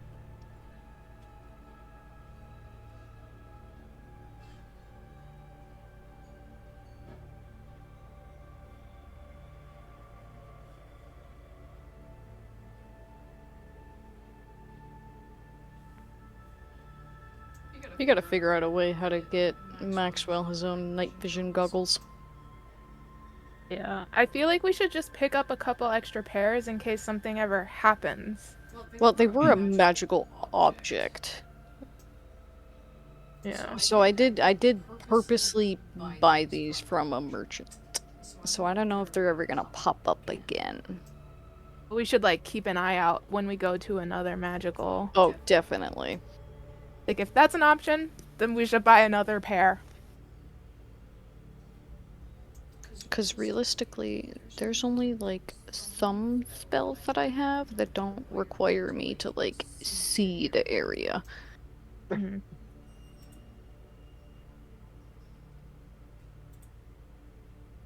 Understandable.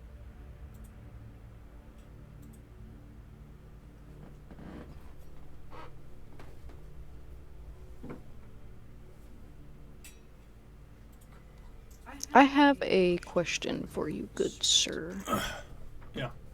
Which good sir? I'm back. Mr. Wellgod, sir. Welcome back. Welcome back. Because the silvery beam puts off pale light, would I be able to see from that? What is no. The the moonbeam itself is made of light. It doesn't emit light. Otherwise, it would say it in the description. And it doesn't. But you wouldn't consider a beam of light putting off like some light?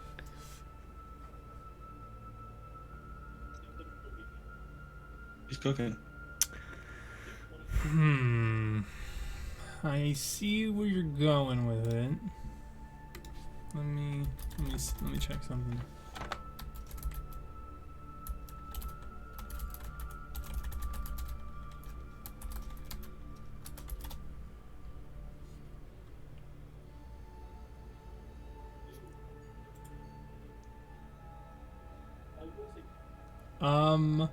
It creates 5 feet of dim light around it.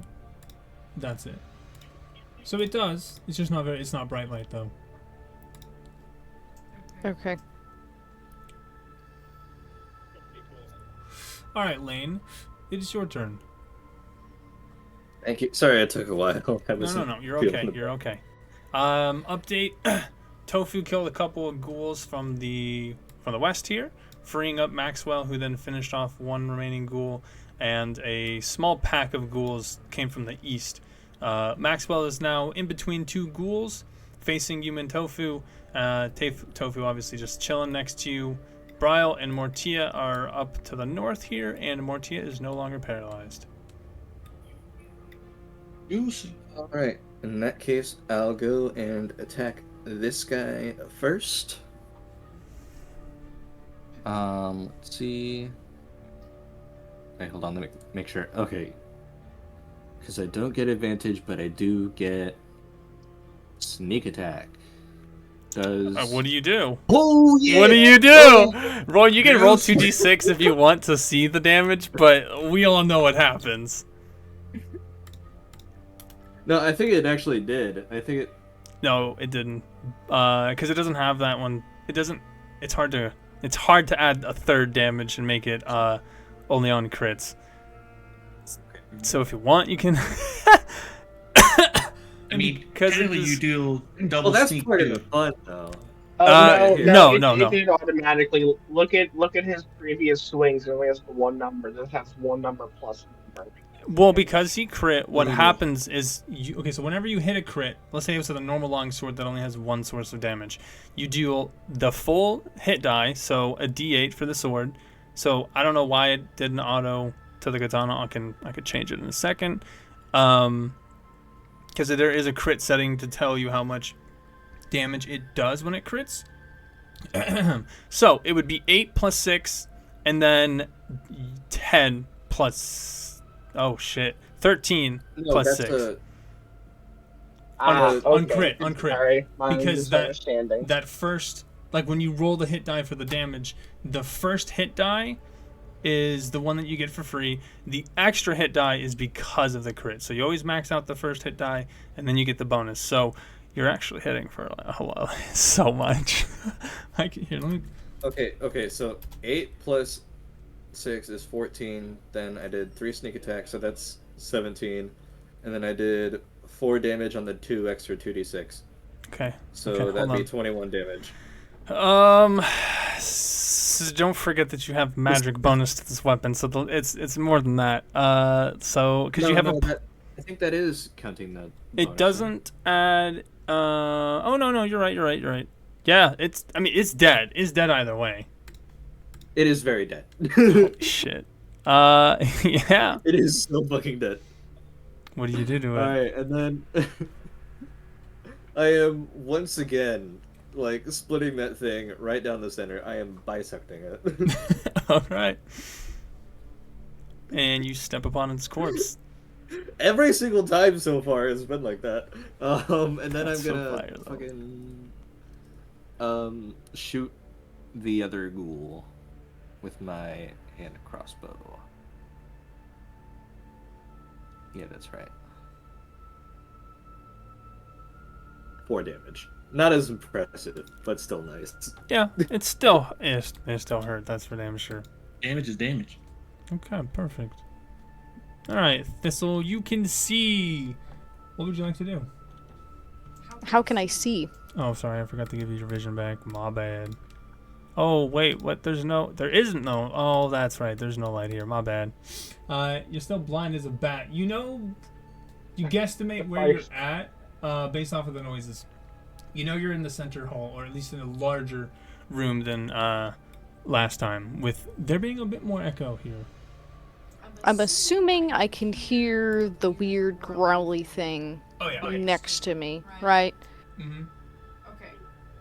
So I I'm going to moonbeam because I don't have to see where I'm putting it at first.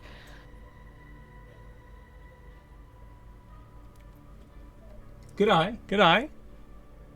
And in turn of doing so, that means I can actually have a range of light that I can see on. Okay, hold on.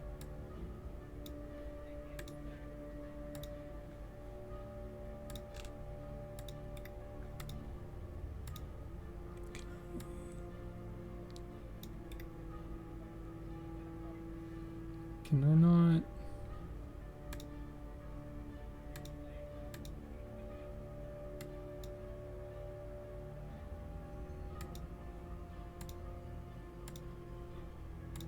There you go. For simplicity's sake, I couldn't get it to do the thing correctly. There you go.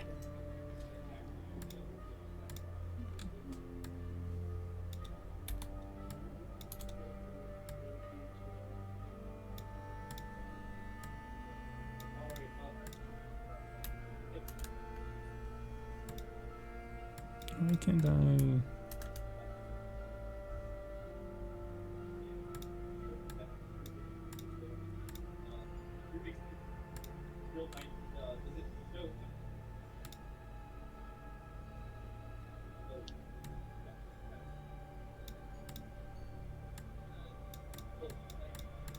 What you gonna do?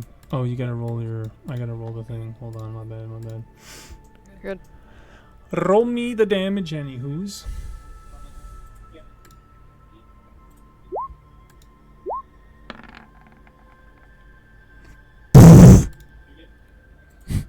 Okay. Let me just. It's dead. It died. Great.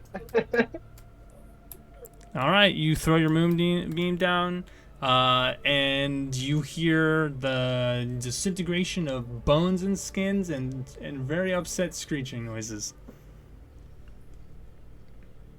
Now that I can actually see, does anybody around me within my view look like they have been scratched up or anything?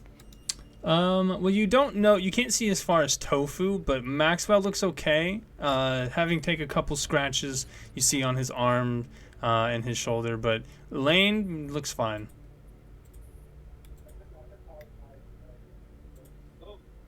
Take this, Maxwell.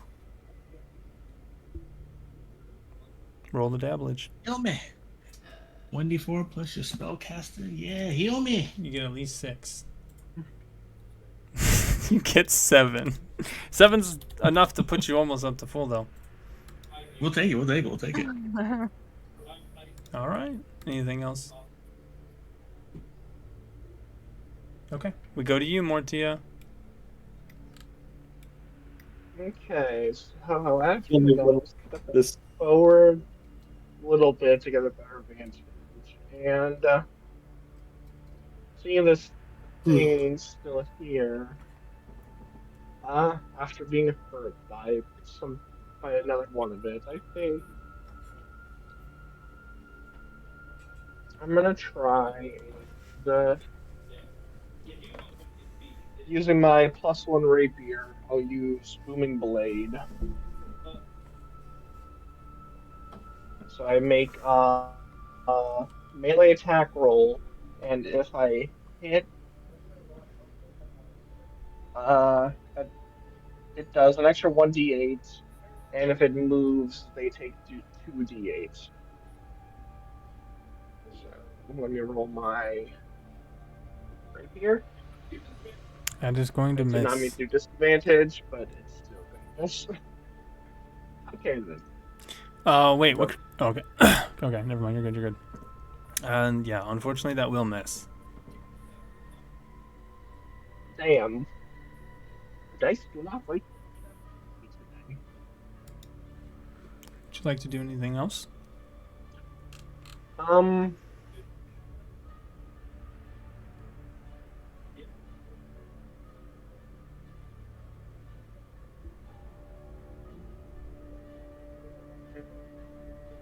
Yeah. Yes. Let me double check. Cast spell that targets no one could use and you spend no not cast spell one action spend two sword changes to one bonus action. Okay. So I think I will use Quicken spell using two sword points to cast. Let's go.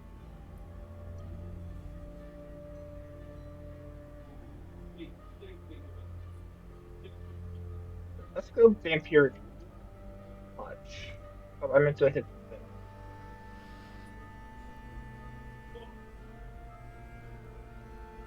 Okay. Roll a d20 and add your spell modifier to it.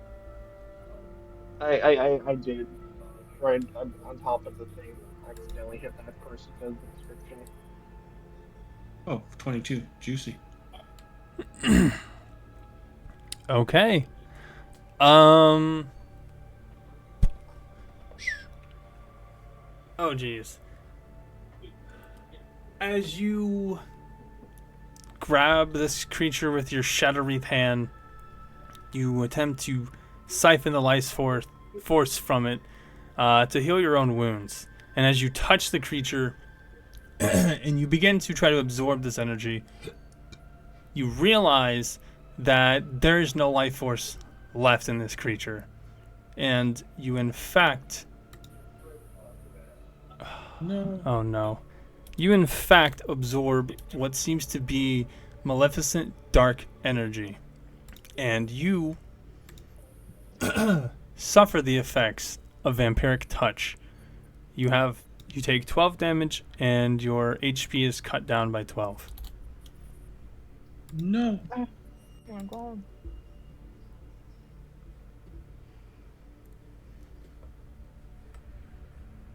Is that what it does? Let me make sure I have that. Yep.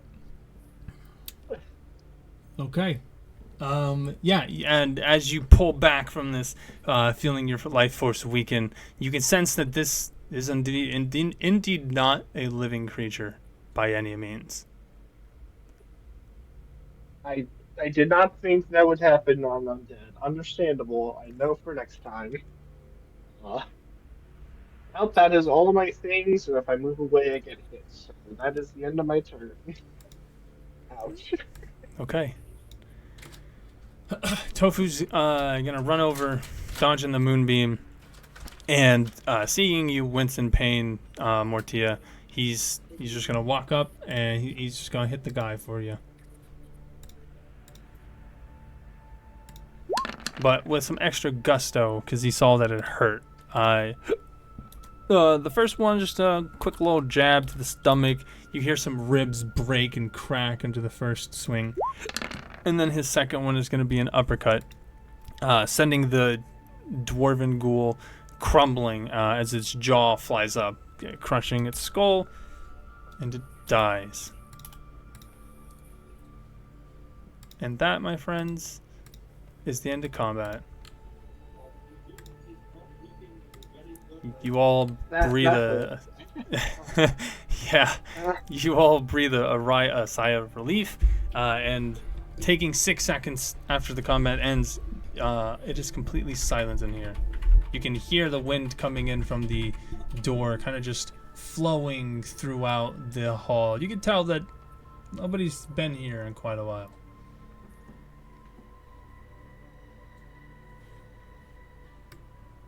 What would you guys like I'm to very do? curious. Does anyone else in the party speak Abyssal?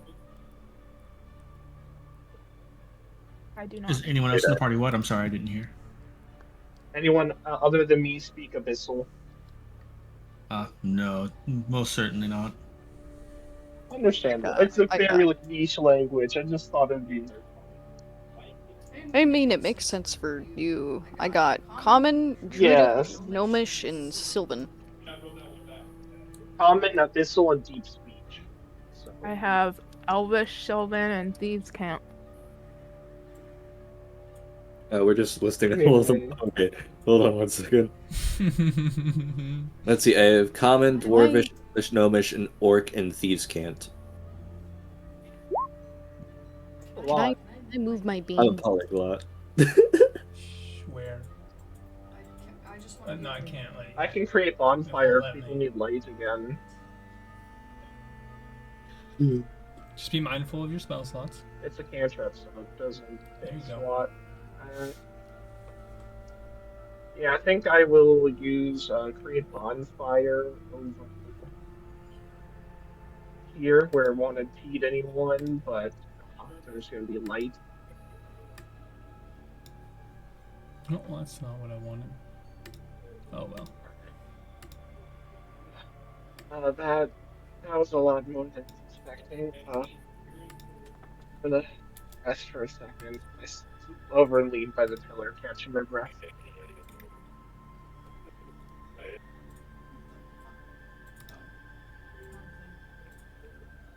Mortia, when you were hit by one of these things and it like affected you, did it seem like something went into you, or was it like an effect?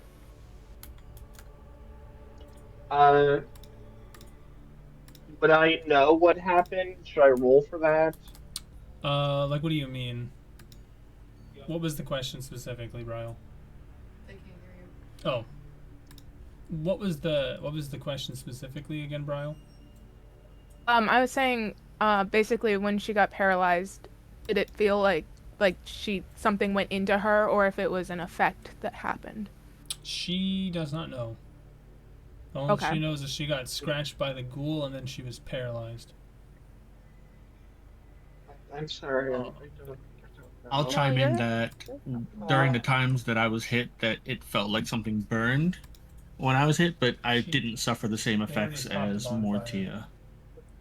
They already dropped the Interesting. bonfire, dear. You don't need to Okay, motivate can them. I go to one of the bodies Why would I dispel it? and try and see if I can Okay. like see if there's any kind of like poison or something like that I could get out? Roll me a Don't know if medicine they're- check. Yeah. Ooh. Disadvantage because you don't know this creature. Mm-hmm. Okay. It's not terrible. Yeah. Okay. How? So you get some of its blood, but you're gonna have to tell me how you would test to see what its effects are. Assume you don't know what it does anyway. What would you do to find out what it does? I would pose the question Jab to it my into party, somebody. and then my next move, if nobody had any ideas, was I was gonna coat an arrow and wait until the next time I shoot someone to see what happens. Because I don't have like a poisoner's kit or any kind of skills, so. Okay. You grab an empty vial, and oh wait, you don't have any sort of alchemical or poisoner's kit, so you unfortunately don't have any way to store it. But you walk over to the body, and using your knife, you kind of like cut away at part of it, like its leg or something, or maybe its jaw, and you see that there. The black blood that is in its mouth pooling out is also the same black blood that you find when you look at another part of its body. And as you put it on the blade of a dagger maybe, you see that it doesn't act like normal blood. It's not very viscous, so it doesn't run very fast. It seems to kind of just gurgle and bubble on the edge of your blade, but it doesn't harm the blade. Okay. tar-like, Okay. I would say. I'm just gonna give her a fucking vial to put that in because I have alchemy supplies. Okay. Okay. Nice. You can add Thank you. a vial of ghoul's blood to your inventory. Alright. Thank you, Thistle. Yes. Um,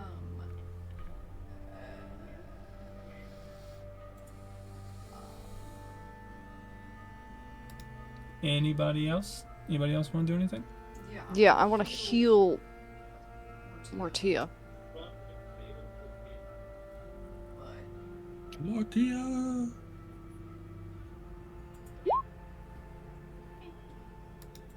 Okay. Go ahead and roll. God. It heals for 6. Yep. That's better than nothing. It's better than Yeah, nothing. right. Hey, I did try and heal myself. Right. Right, they put their body on the line for us to learn this information. Okay. All right. Okay, thank you, Thistle. Do I? So, should we try and move on? I actually want Moving. to go to both the bottom door and this door, and I want to put my ear up to them. One of them is open, my dear. You can just see through it. That's why. Isn't this door It's not broken? supposed Oh, to They be. went so yeah, through? so I want to go and put my ear up to this one.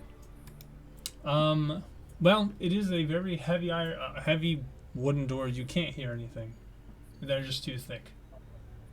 The only thing you hear is the wind drafting through the area.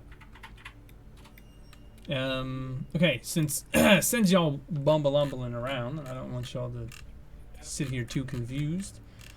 You take a look around as you guys are licking your wounds and taking a breather after the ghouls attacked you, and you see that you're in a great hall supported by 4 pillars that are made of thick stone.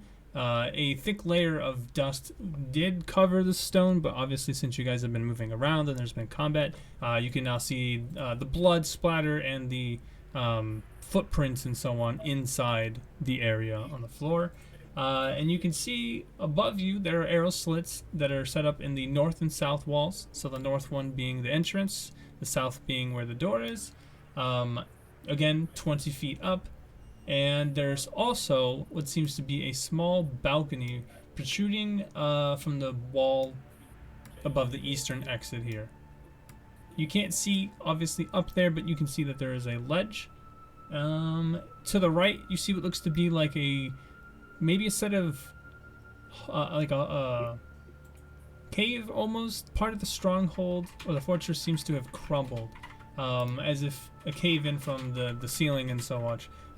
So to the right, Mortia Lane, and you all see that there's rocks and some stalactites, but for the most part, it just seems to be like a dark, empty, crumbled hallway.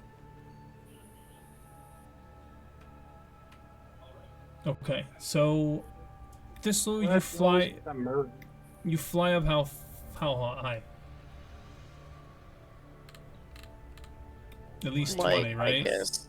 Yeah, sure.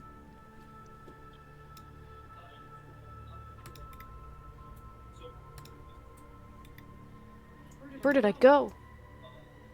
This is how much you would see. It is dark up here, but using your produce flame, I can't see anything. You should. Can you move? What do you mean you can't see anything? Oh. My Go token to the right. went off Go to the the map. right. Keep going. Keep going. Keep going. Keep going. There you go. Okay. Same layout as above. You can see the arrow slits more clearly here, being to the north and the south. And you do see what looks to be a little thing. I'm gonna assume you move around a little bit, so I can give you some more vision of here. So you do see the balcony and such. And the mural that you see, those of you that look up, watching Thistle kind of fly off with light, see there's a beautiful mural actually painted onto the ceiling of this great hall, this flat stone ceiling. that those with dark vision, you can't quite make out the shapes and the colors, but as Thistle gets closer and closer, the light, she sheds light upon it, and you see a mural of what looks to be like almost, like a portrayal of a family, but bigger than what you expect. It seems that they are centered around a table, kind of like the last dinner, but way different. A very beautifully ornate table with about 20 to 30 dwarves sitting, and then maybe a foot above them, there's another set of dwarves that are sitting on what looks to be maybe bleachers of some sorts. You can see that there are a lot of jovial expressions on the dwarves. Some of them are holding up mugs of ale, some are holding up books or scrolls, some of them even have the occasional chicken leg. And then as it kind of separates from the center, you start to see what look to be like ruins of some sort, like old cave paintings beyond what you would expect to see from like a cave painting. They're very, very rudimentary and rough as they get farther out towards the center, but occasionally you see what looks to be like depictions of someone slamming something on a square. Like they have a hammer in their hand and they're slamming a stick on a square. Some of them seem to be huddled around what look like little pictures of campfires. You can see in the very center of the circle there is a symbol. Let me see if I can get the exact one for you so you guys have a visual.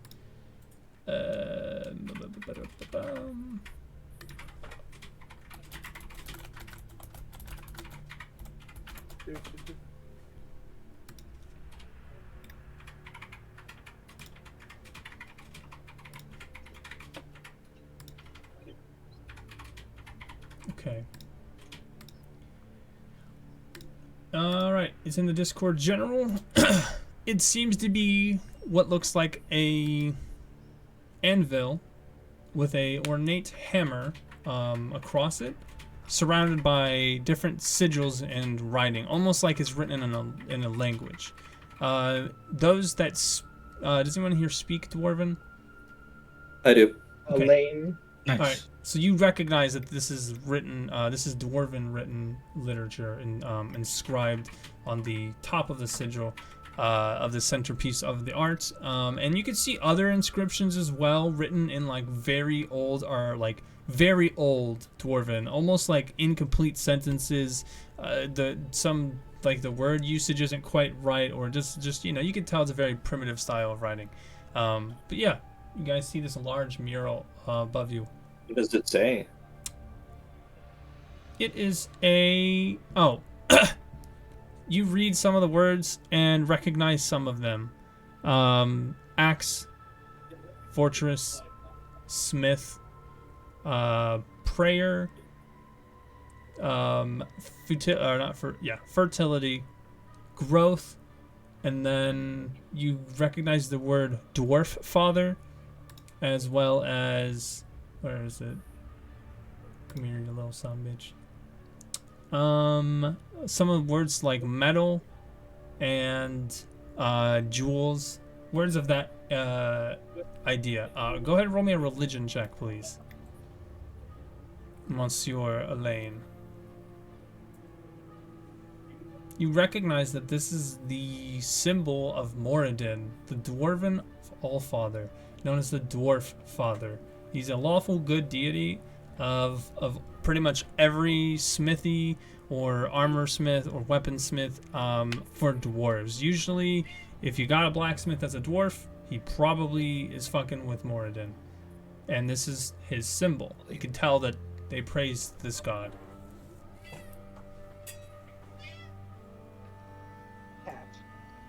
That's sick as hell.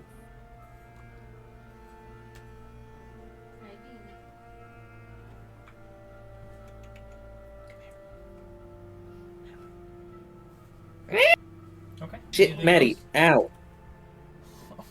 Oh, Beanie, you're so wet still. She's looking at us like, help. Would anybody else like to do anything? Would you like to share this information? Because Thistle, you're the one that went up there, so Yeah, I'm gonna fly back down, share the information that I got. I'm gonna say there's some, what I'm assuming are some kind of runes or something. Oh, yeah, that's the... What was the god's name again? Moradin.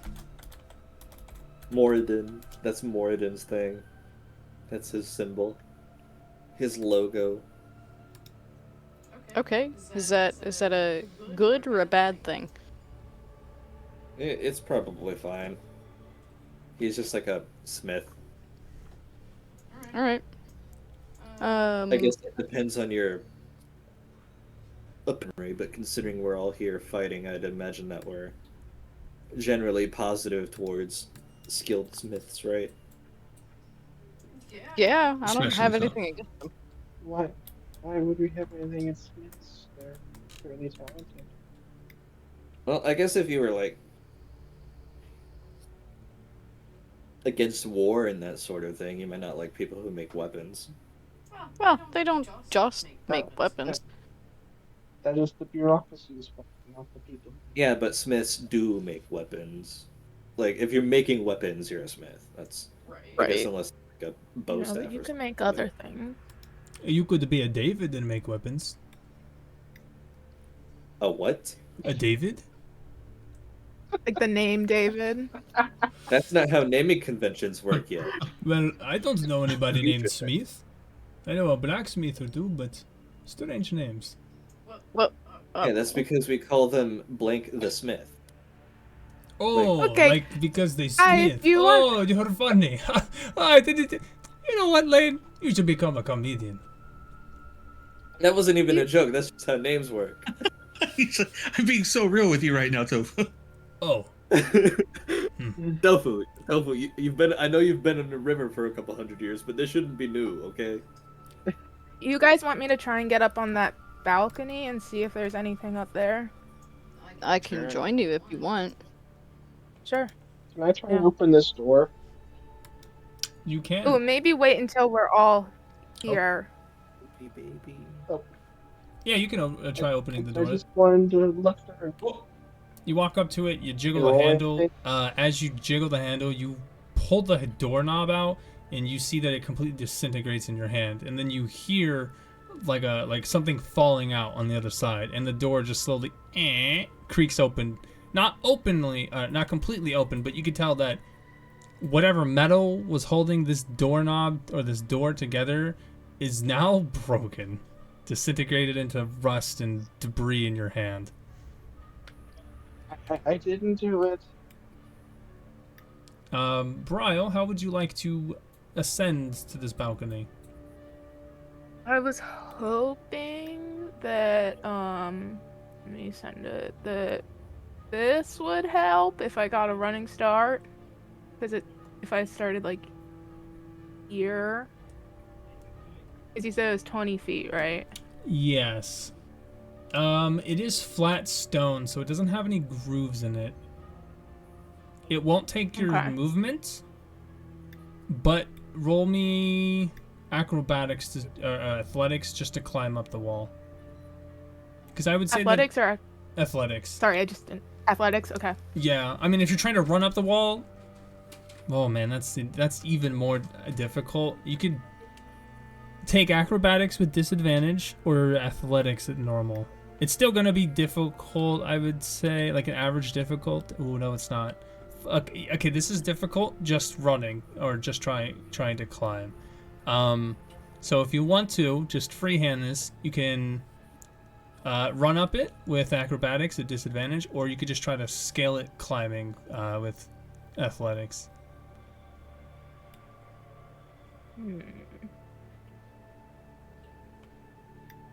I have a higher acrobatics. Maxwell, do you think you could just throw Bryle? Yeah, how strong are you? Strong enough. Which direction is it that you are? Like up here. Yeah. So I can either try and help and toss them up, or I can just stand here just in case they fail to fall, like the check, and they Oh, just boy. fall on my arm. You can perform a high jump equals a 3 plus your strength modifier in feet. So that's how high you can jump. Because I was gonna see if could you actually jump up here? You couldn't actually jump up here. You did Well, have if to I got climb, like but- on top of Maxwell and he gave me a boost, kind of, like a cheerleading vault, yeah. He Yeah. could roll athletics or strength, just a normal strength check, and see if it helps you. Okay. Yeah, you know, I have Actually, rope. wait, I can hold on. See. I'm already rolling wrong. He'll be helping you, so you will get an advantage on your athletics to. Well, I guess it would still be jumping. So, acrobatics check at normal, and Max will be giving you help. So instead of it being Okay. a disadvantage, it'll just be a normal acrobatics. And Maxwell, you're helping, so you don't have to roll anything. Awesome. Thank you. Mm-hmm. Do it. Climb. Yeah, you make it up there. He Okay. grabs your foot and he throws, and you kick off at the perfect time, synchronizing the force, and you do kick yourself up onto this balcony. You're gonna want to scroll out and go to the far right, and you'll see yourself. Okay. Can I fly up there? Yes. You're gonna take your little fireball with you. Yeah. Okay. Bryle gets pushed, gets thrown up to the top there, and then you see Maxwell helps with that, and then Thistle's gonna go ahead and fly on up. Okay. So do we see anything besides this door here? No. You just see the arrow slits now at this level, but you can't see into them, unfortunately, because they're just too small. You can see that this balcony is only about 10 feet wide, so you guys are just barely able to take up the space here. But there's just a normal wooden door, same thing, iron doorknob, the iron bands and so on. Thistle, you're getting close. You can start to feel it, but it's not affecting you. I'm just gonna stay hovering, and I'm gonna back up a little bit. Okay. The rest of you, what would you like to do?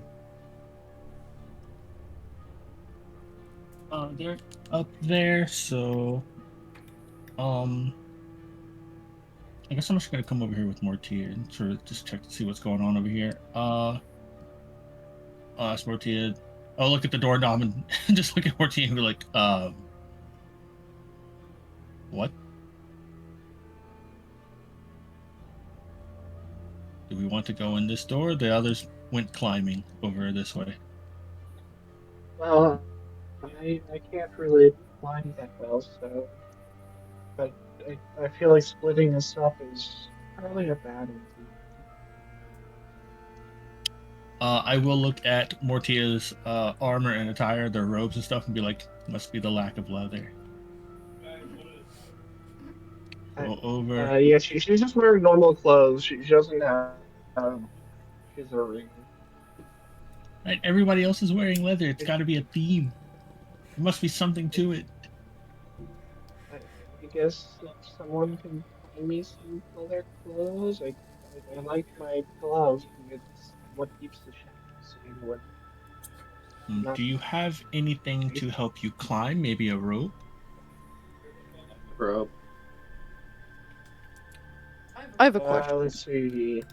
Wait. Yes? Not for you. Oh. Yeah, we're just brainstorming down here. If you have a question, you can go ahead.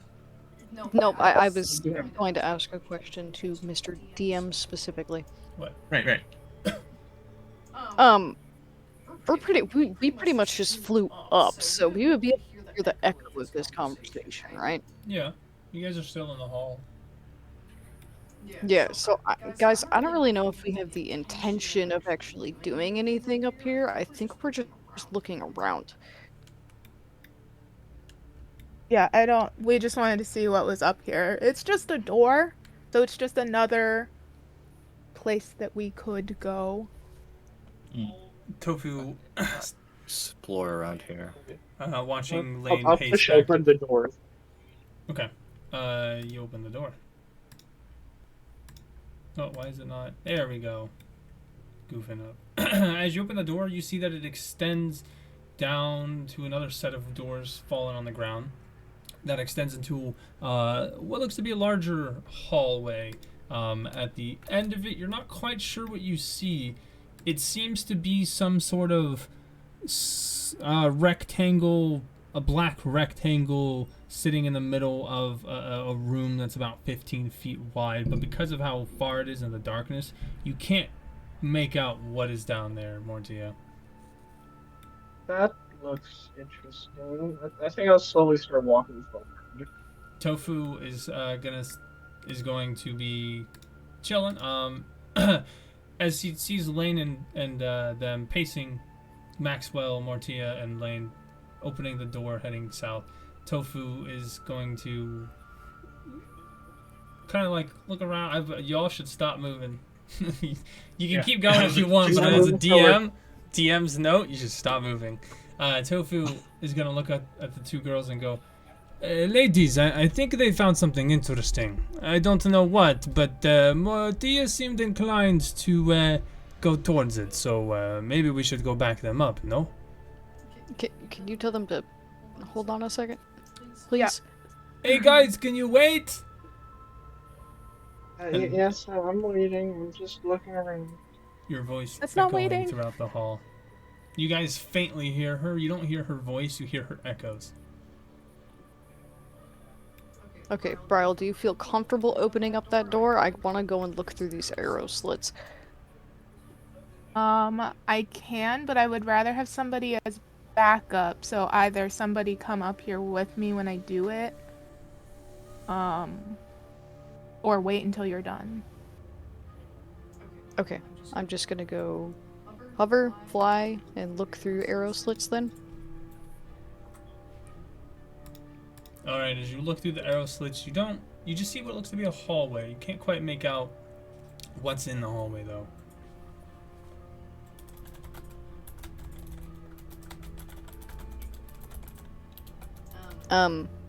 It looks like a hallway.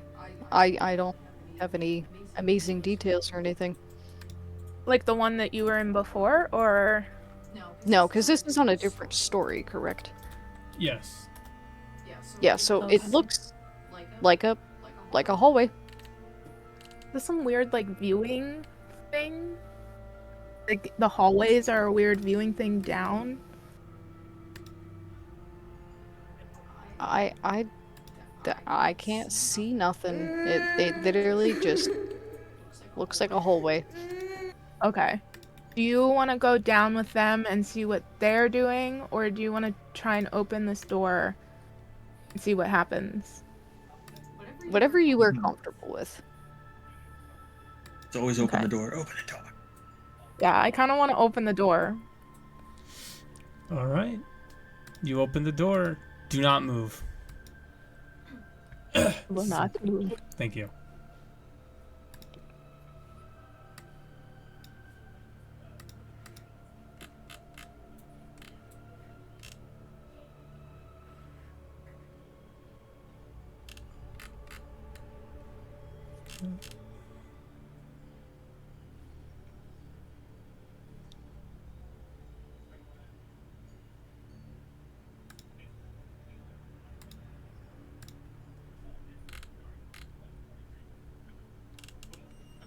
I wonder... One second, I am trying to do something real quick.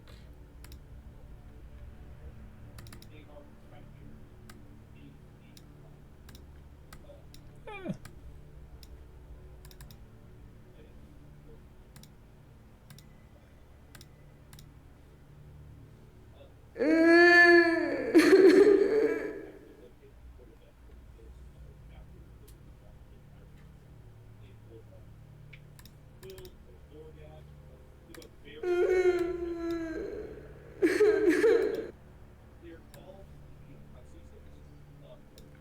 How the... Oh, I see. Hold on. Holding. I forgot.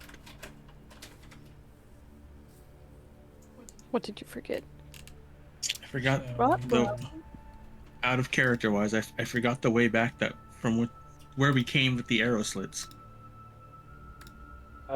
Directly, it's a straight line. We went a Oh, wait, different way. no, Maxwell. Uh, I can unlike the information. So I don't know what this- Out of character. Are you asking the way that we went or they went? No, I'm saying that I forgot to go and actually take a look back this way, which we came. I was so busy getting through the hallway and actually back here to the main area. There's places that we passed by, doors that I saw on the way running down that I didn't even think about because I was so busy trying to get to the party. Oh, got you. Okay. But we have to clear out. Okay, I'll wait. Yeah, I'm pretty sure DM is doing GM stuff. Yeah. Sorry. Shit is not working.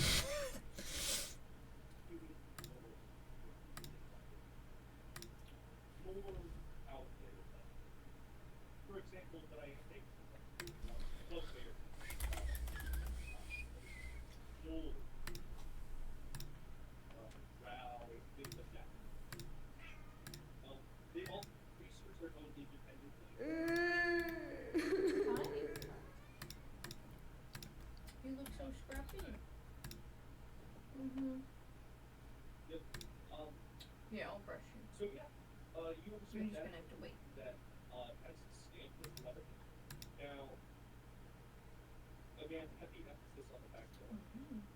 They're very loosely woven. So often they pursue their own independent studies. So one study that a group of researchers doing might not know anything about the other study.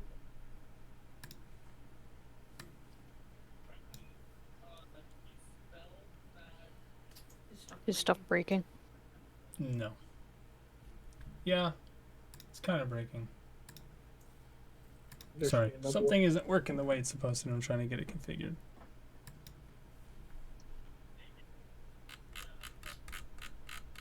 Hi. You're so cute. Yeah, are you not pissed off at me anymore? Yeah, I'll have you Does know it you feel better? I stole that first photo from Axeholm.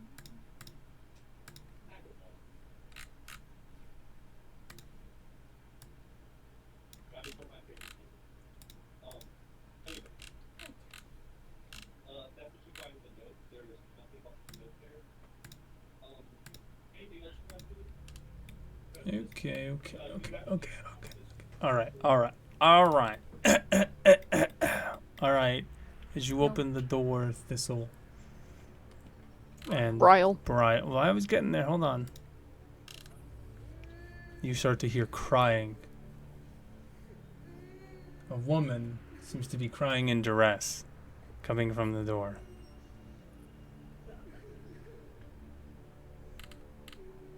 I don't know why, Ryle, but I feel like you should close that door. Yeah, I'm gonna Oh, close hell it. no. Close that door. Yeah, I'm closing that door.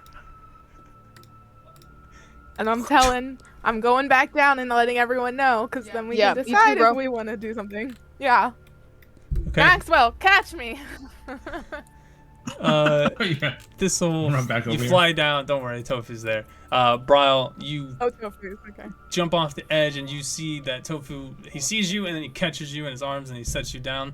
And you can tell something's off because his ears are perked up, like a cat would naturally. You can see that they're rotating, trying to perceive sound. And you see that he has some hair on his nose, and his neck seems to be standing as he looks at you and both and he goes, "What in God's names was that?"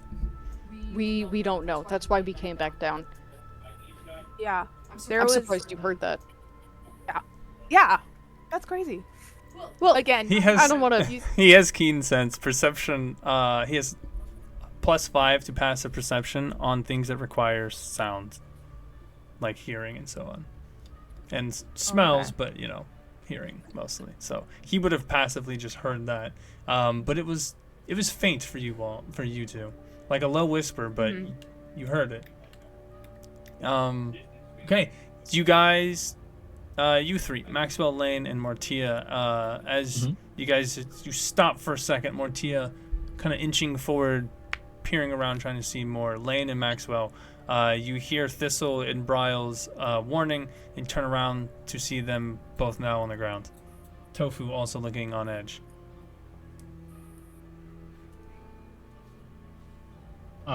Yeah, so I'll jerk a thumb here behind me at the door without the handle now. Let's go. I'm going to assume this door leads in deeper. There were a couple of doors that I passed on the way here that I saw with the goggles when I was on. If we want to check all the doors behind us so we don't get ambushed on our way out, assuming that we want to go deeper. Well, the mission was kind of clear out this entire place, wasn't it? Yeah. Yeah, that is the goal. So we kind of have to go through every door eventually. Then let's go back and check. Retrace our steps. I do want to But there's say a mysterious black box in here. there Hold was on. a door that we opened up on the balcony, and there was a woman crying, which is really spooky. We didn't see her, but I heard like a distant Yes. cry, which in a place like this just doesn't seem right. Yeah, we should probably kill whatever that is. Because I have sincere doubts that it's actually a woman, considering the fact that this place has been abandoned for ages.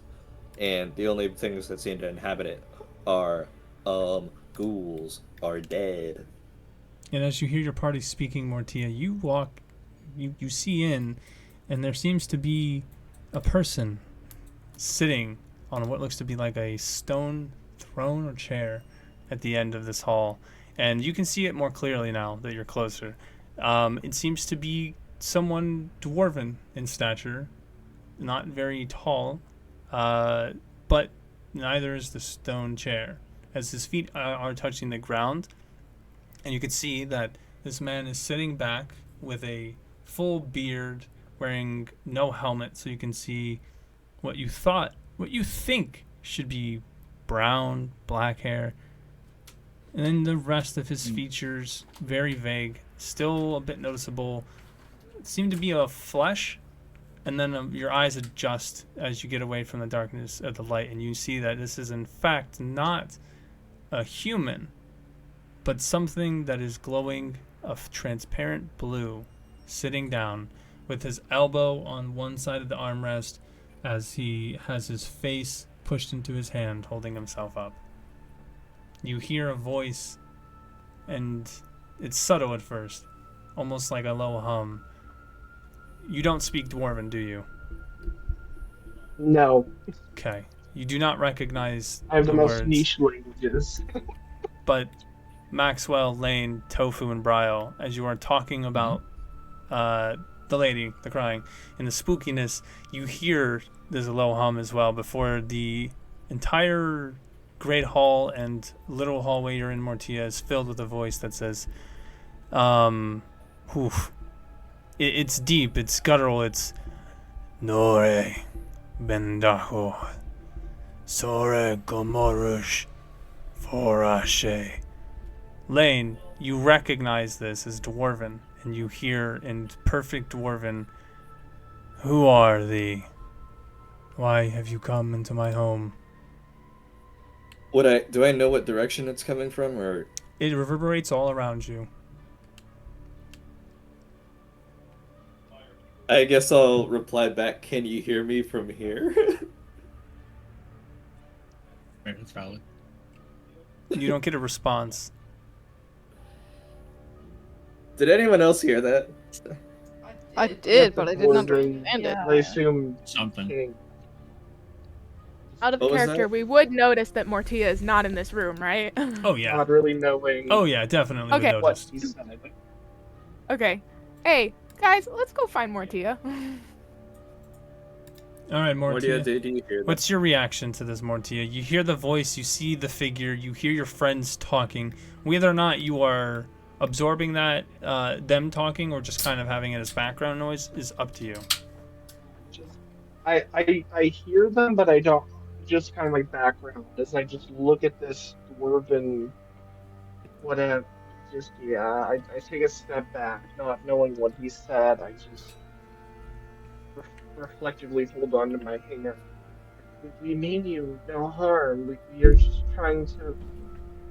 We I don't know, sir. I don't know what you're saying. We're.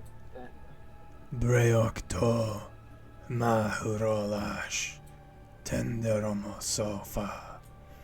Again, Lane, you hear the voice, the rest of you as well, and you hear him say, a stranger in my home, without any welcoming hellos. Strange indeed.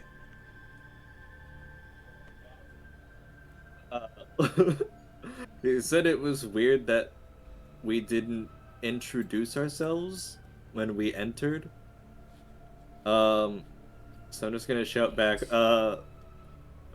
I'm Lane, I guess. You all hear Lane just say, I'm Lane? The voice still reverberating around you all. No, I told them what. Oh, okay. They said. Gotcha. Okay, Uh, nothing. What would you all like to do?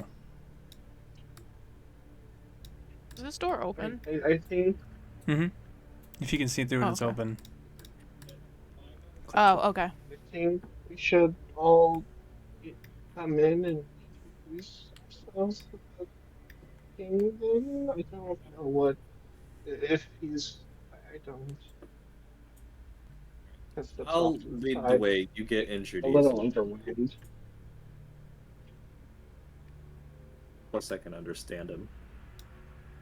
Okay. I'll open the door. That's already. It's already opened. Wait, I'll knock. I thought it was first, already then- No, the doors. Yeah, there's no doors. I don't know why it has it painted on. Oh. They're down. That's why you can see through them. You step forward and you get a better look around, and you realize that you are in what looks to be like a great hall. There's a empty, decrepit fireplace, completely empty. No bones, no wood, no ash, nothing. And in front of you, you see also a transparent man. Having gotten closer, better lighting, you see that it is in fact a ghostly-like creature. And as you say your name, you're walking forward. He then takes his head off of his arm, and then kind of sits up and looks at you, Lane. Intensity in his blue eyes, and in common, you hear him say, "Forgive me, for my common is broken. Come." I'm gonna reply back in Dwarvish that I can speak Dwarvish too. Come, enter my hall.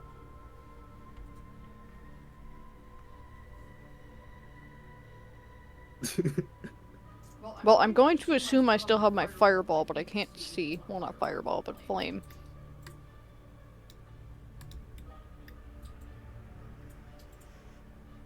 Hello, I'll leave. sir. My name is Thistle. I am not. Sorry for the intrusion. I'm Bryle. Maxwell. Hello, spectral friend. I am Tofu, and these are my friends Guardrail. You see that he kind of waves at him. And the creature stands up and comes forward towards you, Lane, and says, putting his hand out, and he says to you, "An ally, indeed. Elven. Strange to me, but ally, indeed." Why is that so strange? And Different times, perhaps? looking at you, he tilts his head and he goes, "It has been almost millennia since my people and yours have greeted.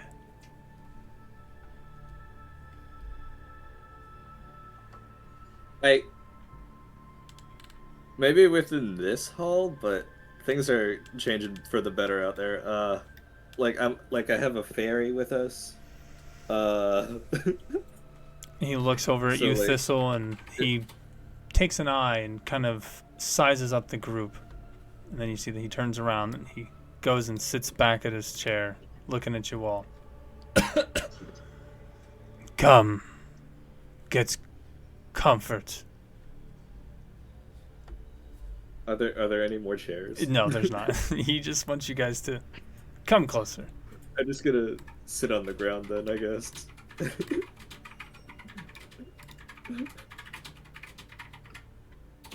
Yeah, I've got no problem. I'll walk in here.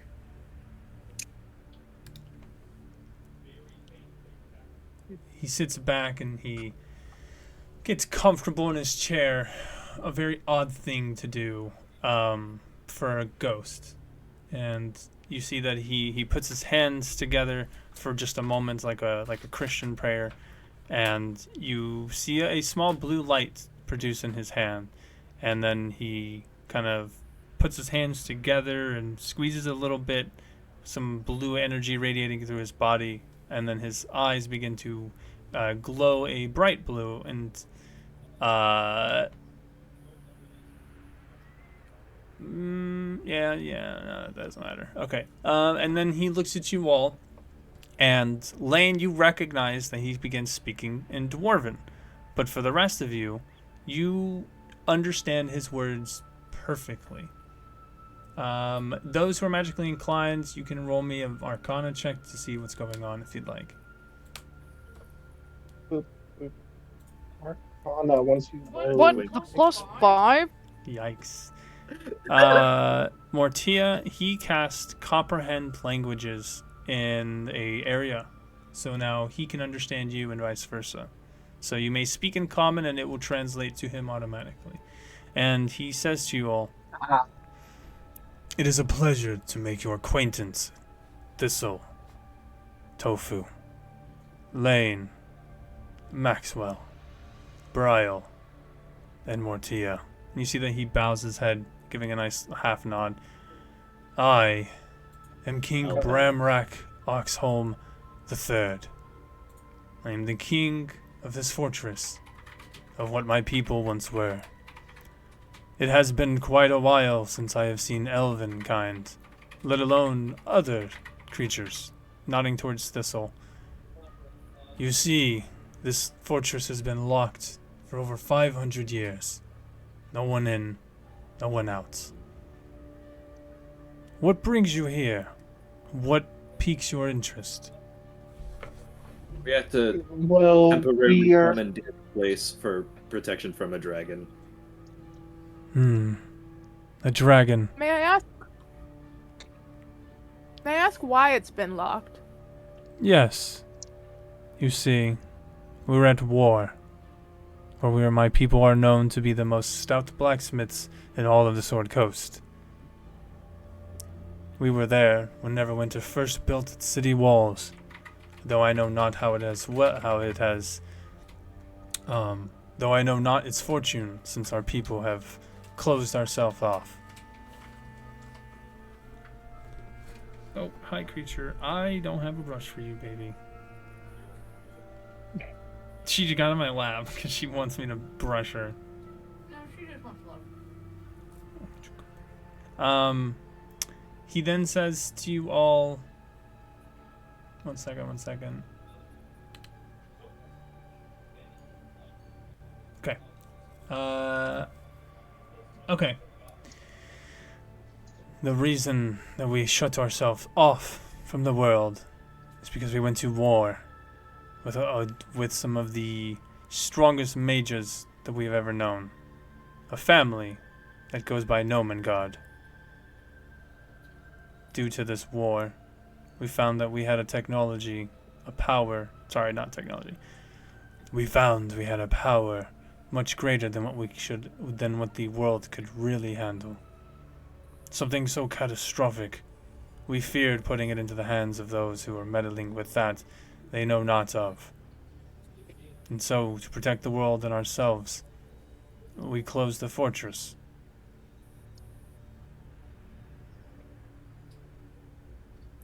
Does this power happen to be well themed? Why are you asking? Because the dragon's looking for it. A dragon, looking for power. Highly grown Yeah, I intelligent. feel like Yes. I feel like dragons were always intelligent, but I guess, yeah. What do you know of the Spellforge? The spell for okay, that's not what I that's not what I remember it. You We spoke of a we well. heard it called. One second. I need to. Okay, look.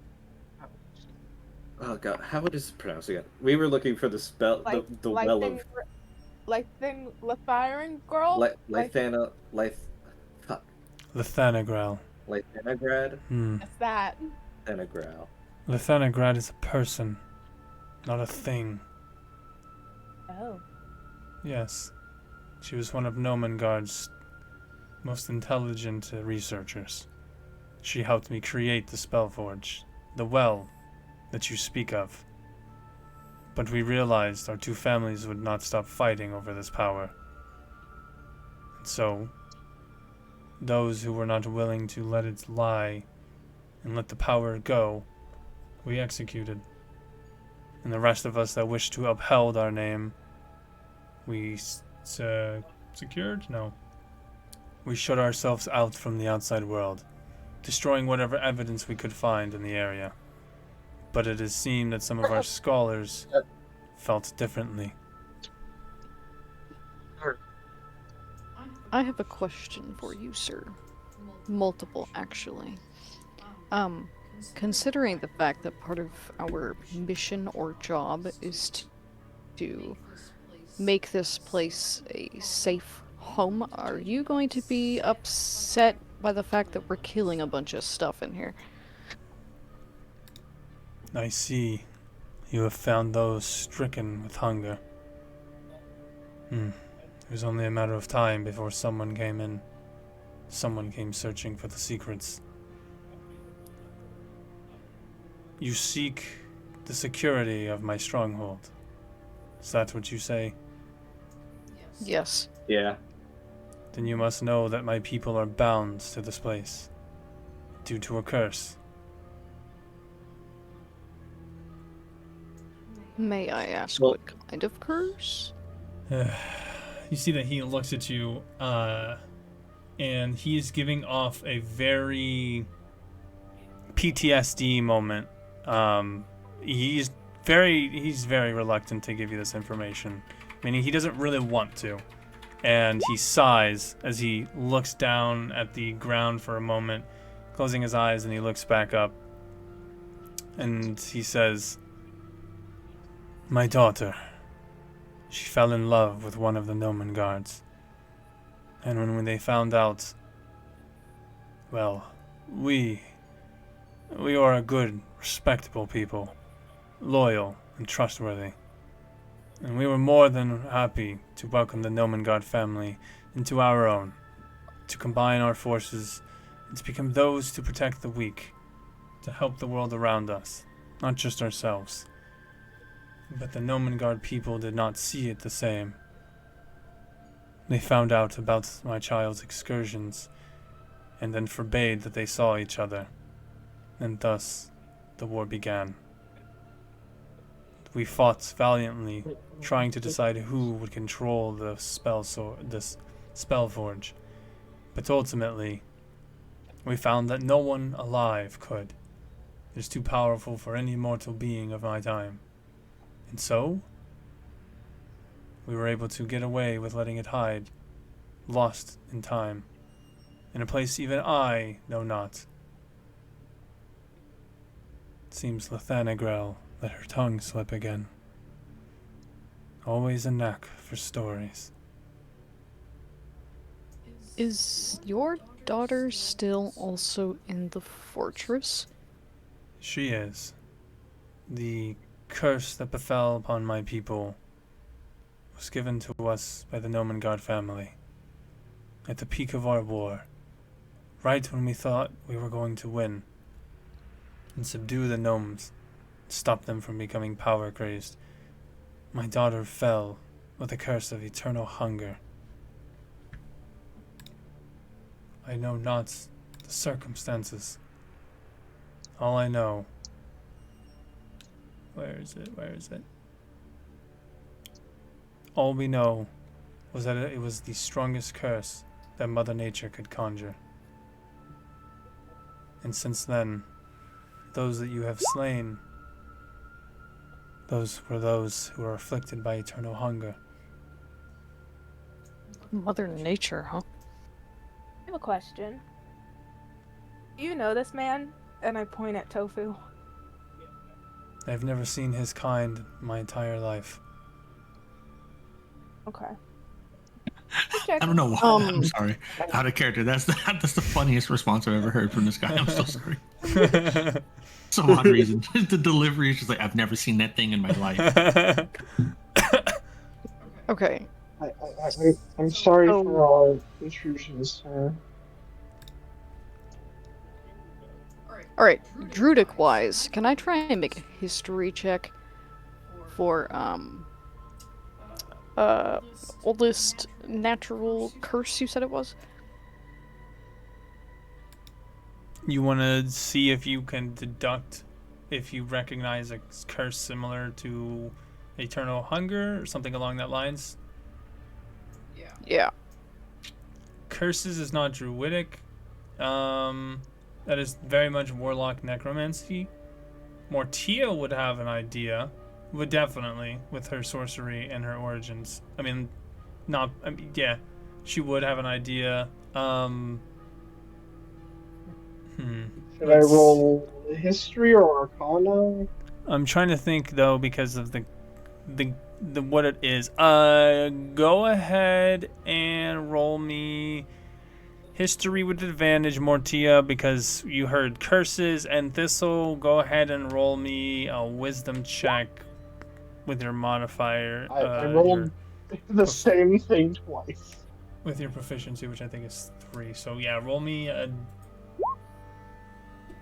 But Okay, Mortia, you recognize that more curses come in all different shapes and forms. So saying that let's see, hold on one second. Where is it? I just had it. Come on.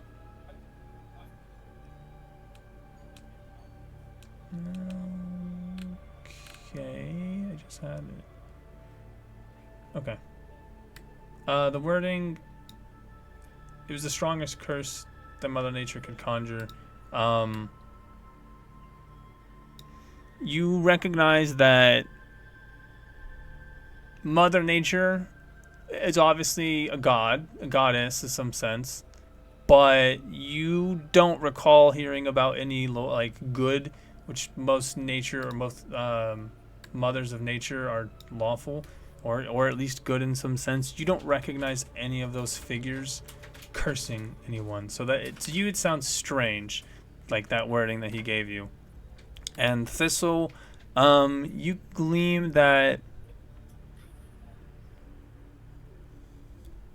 there are curses that don't make you hungry, but they tend to afflict you in some physical or mental way, and then whenever you get into stronger deformation or magically enhanced, like their physicality or their mindset, like, oh, I'm turning you into a demon type of thing,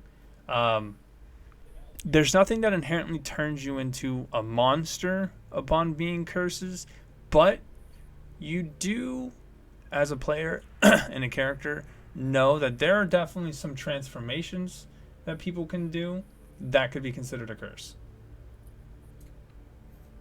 yeah, I'm gonna relay all of that information to them. I will do this. I've not.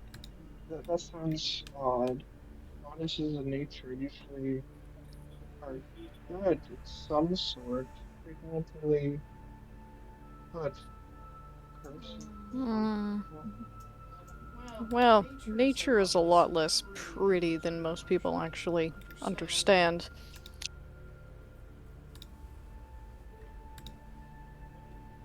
Hmm. I hope so. Do you have any more questions? Um, Wait, I I do will. have one.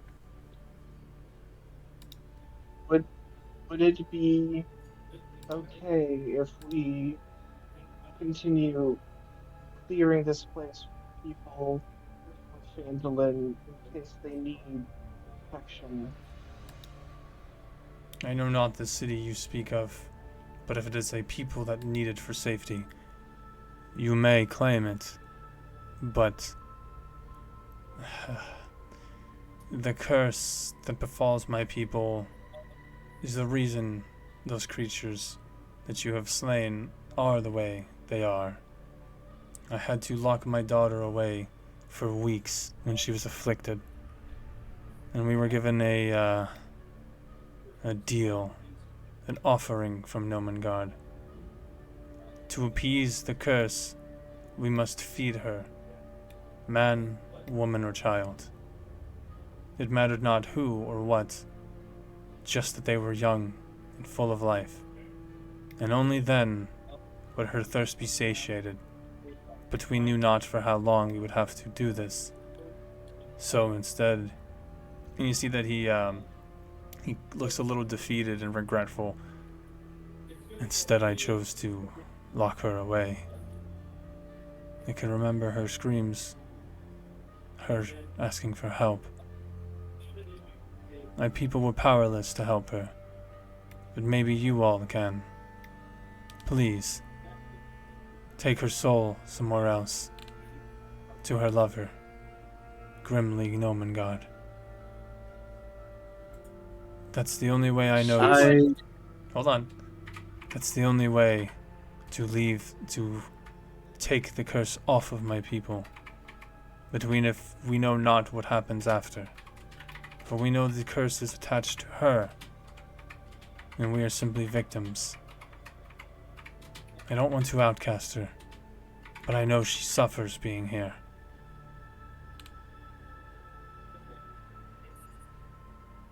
We can try our best, and thank you. We will try our best to kill your daughter.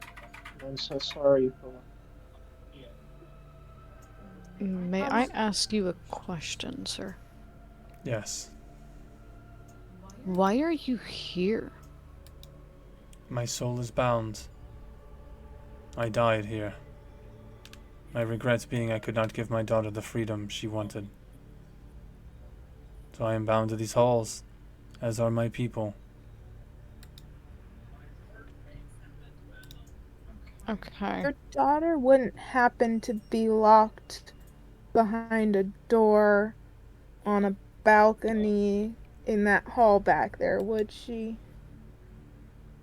I can say that we are not bound to room. We are bound to our home. I know not what halls she wanders, but I hear her cries every night, echoing throughout the fortress. Eternal sobbing. Okay, but like, say people had opened all of the doors everywhere. She's not gonna just like wander off. Anybody hear that? And you all hear sobbing in the distance. You see that he looks down and a spectral teardrop hits the ground and splashes.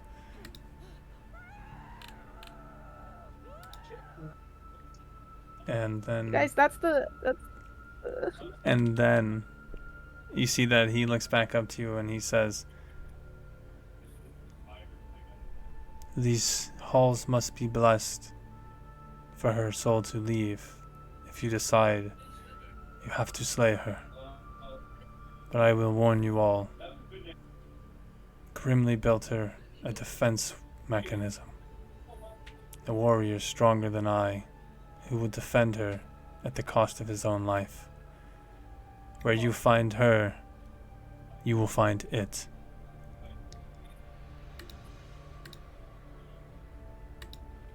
It? What does it mean? A man at one That's the point, difference. but no longer.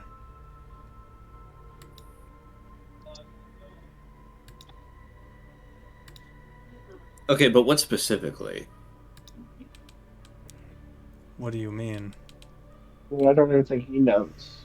Like, It I- has no name. you keep saying. It is not a man. It is an object. We can. Like, what are we looking for?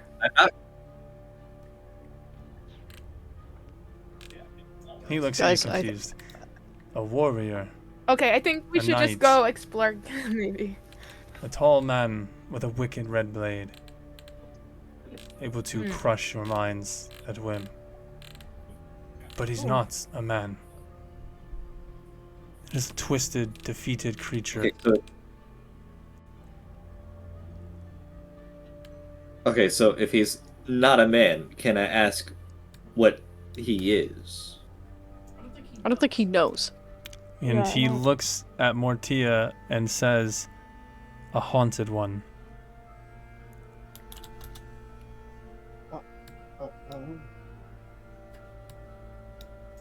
What does that mean? Okay, I guess closer. You know what? They're, It means they're they're haunted. probably similar to me. Something is keeping them. It's hard to explain. But I think we understand. Thank you so much, sir. We will try our best to help your daughter. I bid thee good luck. And you see that his form fades.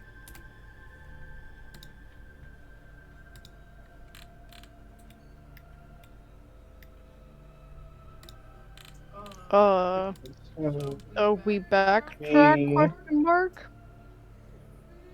Oh, there's Yes, like yes, stairs. yes. This person's daughter, defeat the guardian, then take him to Nomengard. I think you guys said something about Nomengard before. Yeah, maybe we go to the main hall. You guys said you heard her upstairs, right? Yeah. Yeah. There's but stairs we right also have to here, clear so this let's place take out. these. Isn't Nomengard kind of Yes. not in a great place right now? And also, this was 500 years ago. Well, they said their souls, so maybe the soul's still there? What happened to Nomengard? Couldn't be that bad. Nomengard is not accessible. That's not true. I- Literally went and cleansed the place. You literally asked him to, Thistle. Yes, but he also gave me information of the fact that he had to put up, let's say, a specific spell to keep everything inside. And to stop things from getting in. Yes. So it could be as simple as he's waiting for the grounds to be hollowed. I think Where we would should we- follow Lane.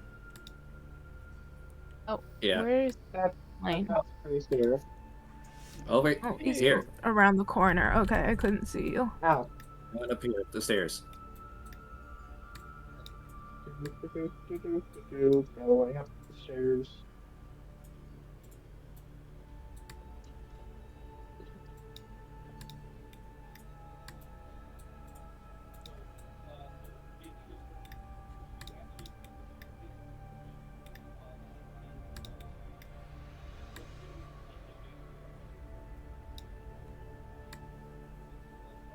Can we just pretend I have a torch out in terms of lighting? Sure. I feel like that would be easier on you.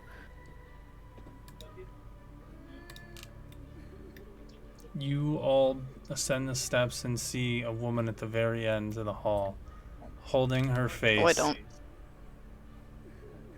Oh, right. My bad. I always forget. You ascend the hallways. And, yeah, you see the woman crying. A ghostly white spectral color. Transparent, and she seems to be sitting in the corner facing away from you all. Her hands in her, her face in her hands as she is bellowing out and crying.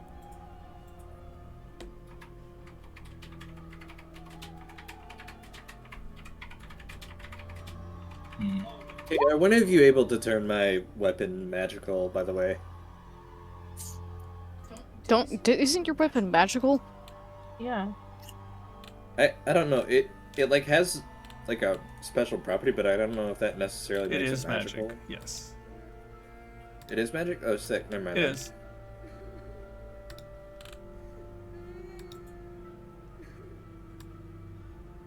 Okay. Yeah, as you guys come up to the steps, you see the woman crying, and you see Thistle kind of stops and hesitates before turning back down the stairs. Even Tofu's hair is raising.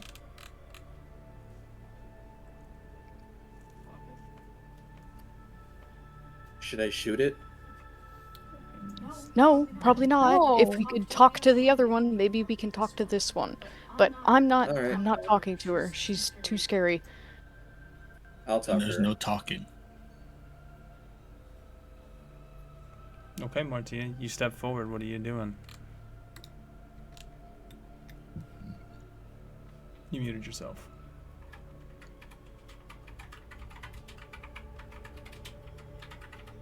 Alright, Lane, what are you gonna say? I'll just approach her. Okay. You approach her and you get closer and closer. I'm She's gonna a speak into her. Okay. And she is about the same height as a dwarf. Same build as well, but very slender and almost starved. And just seems to be floating above the ground about a foot or so. What do you say in Dwarven? Can you speak? What do you want from me?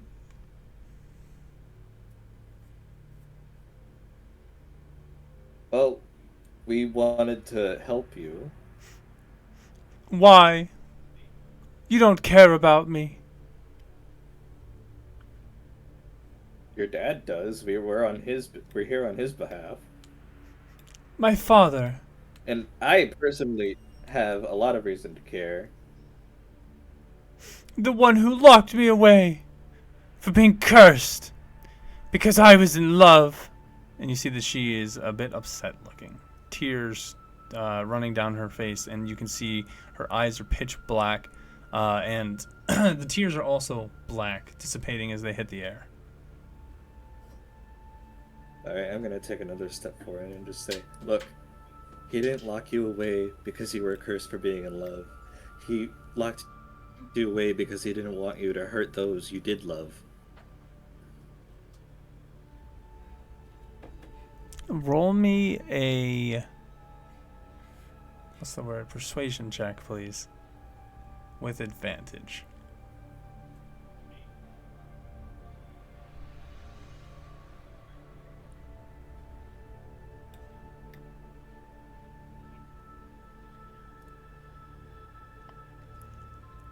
And she looks at you and says, "Hurt my loved ones. They were already hurt to begin with. It was my love that caused the war. How do I know you're not just here to hurt them?" I am not here to hurt them. Look, they have been cursed, and my goddess Saloon deals a lot with curses similar to these, and personally, I want them to help them move on so that they can find peace. To find peace. That's what we all want. My father sent you, yes? Yeah? What does he want now?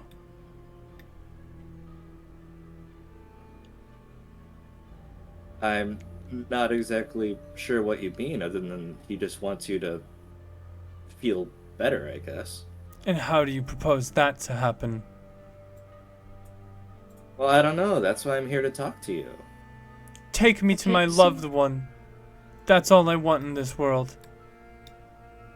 Who is your loved one? Grimly His name is Nomengard. Grimly.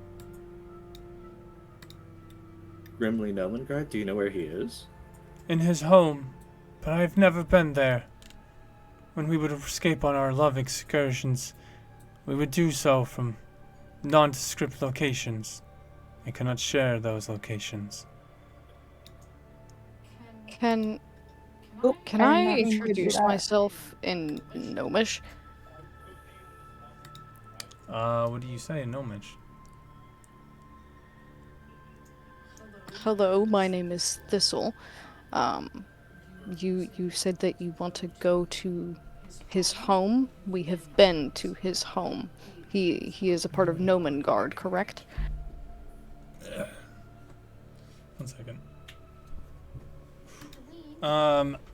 She, as you're speaking to her in Gnomish, Thistle, you see that her face softens to a normal, pale white, translucent, dwarven face. And for a moment, you see a short amount of bliss. Her tears evaporate, and her eyes become these soft, white, translucent eyes, losing their black color, essentially. And she says, "You bless me with the language of my lover, and it still sounds as enchanting as he would say, but I know not the tongue." I'm gonna Holy shit, I also don't know pretty Gnomish. much repeat what I said in at least common, because I know she's gonna be able to understand that.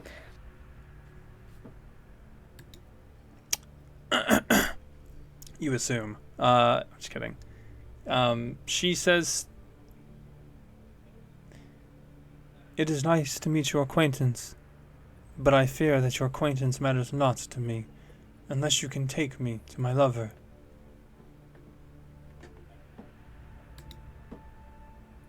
Well, we know the location. So, I feel like there might be a possibility we could figure out a way how to do that. Then please do. I am awaiting his arrival, or I should say my arrival. Are you bound to this place like your father? Our entire family is. That might make things a bit more difficult, but what if we brought that guy here? Grimly? Is he still alive? I would love to see him. I'm not entirely certain, but I guess it's not unlikely, right? How long do gnomes normally live? gnomes and dwarves age at the same as humans, just maybe an extra 30 years. Yeah, I It's mean, not maybe his possible he's soul. still alive, but How? we'd have to go check.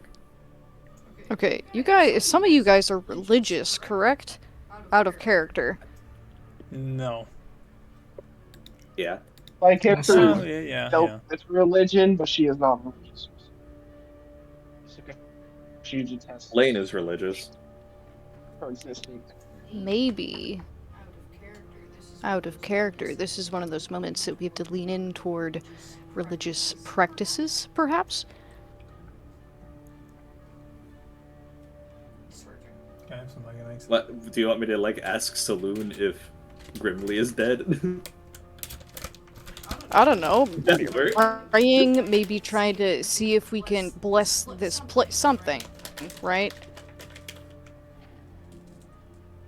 Alright, you know, I'll say a prayer to Saloon, There you go. asking that this girl may be unbound from her home so that she may see her lover one last time.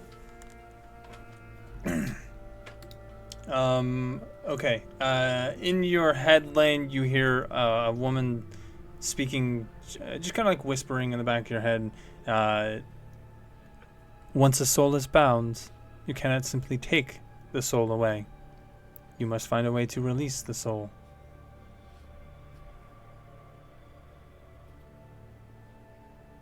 Okay. What? Do you know what binds you to this place? I do. A curse of eternal hunger. So, Breaking the curse is the taking her to Brimley. well, not necessarily. I mean, like, the curse is eternal hunger. So to break the curse, she would have to be fed, right? Somehow, like, quell that hunger, but I'm not really sure how we would be able to do that. Oh, out of character. Out of character. The father did just say in order to, well, they were told in order to break the curse, she would have to be fed like a child. So like, Or a woman, I don't or a know, woman, or a man. They just have to be fed a useful. person.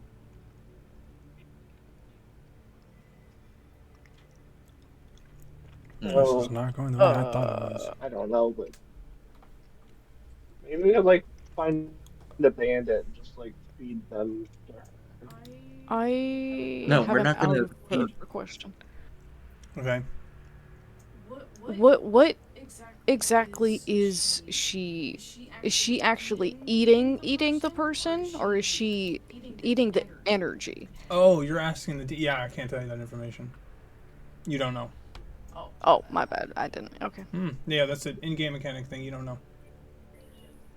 Okay.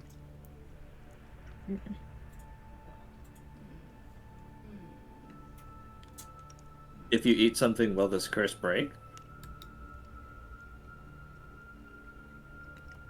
I know not the bounds of this curse. I just know that I am afflicted. I remember having nightmares. Hot red blood coursing through my veins. Visions of a beast trying to escape a prison. My family's eyes full of terror, full of regret.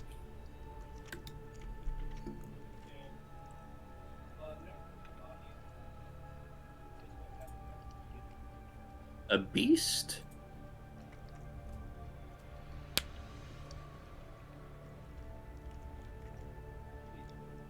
Were you Maybe- cursed with lycanthropy?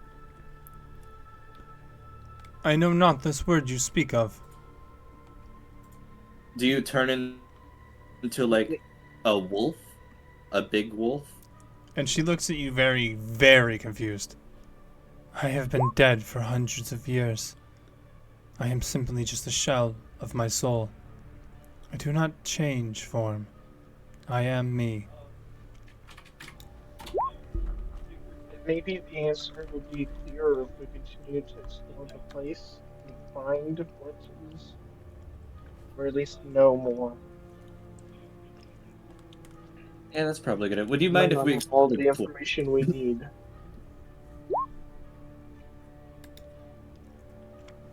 You may, but I warn you.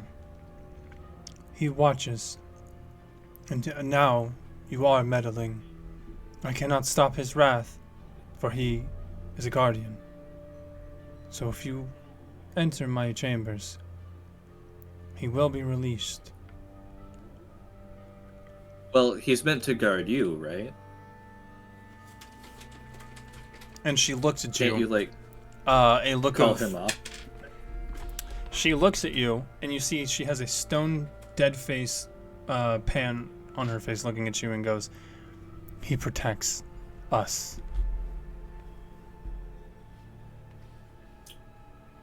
Yeah. Us. Thank The as in like the whole family, not just her specifically. So I assume he's wandering off. My question is, my question is like her and her dad, or like everyone in this place. Because we just, you know.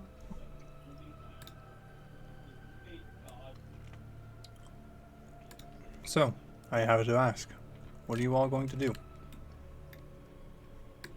I think the best thing to do is just continue exploring this place and maybe try and find some answers. It feels like we're working with complete information. Where's your room? She points. Wrong one. Down to the end of the hallway, towards the end of the hallway. West. Okay, we'll head that way then. We'll be right back.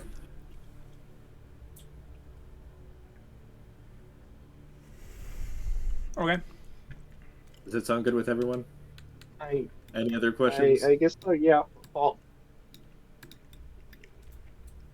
I mean, I don't have any better ideas, so yeah. Oh, there's a door right here.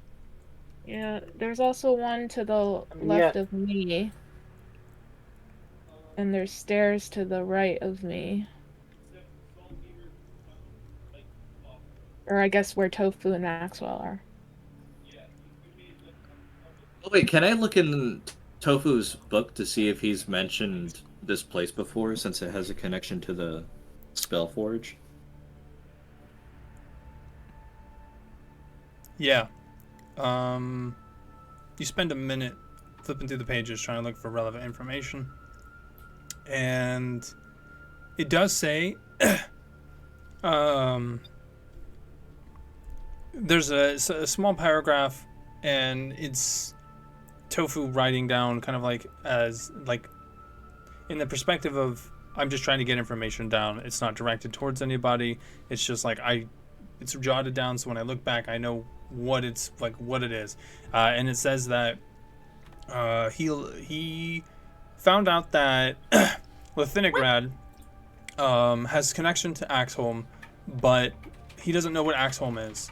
He doesn't know if it's a person, a place, a thing, or if it was a people, or if it was a tribe, or maybe a magic.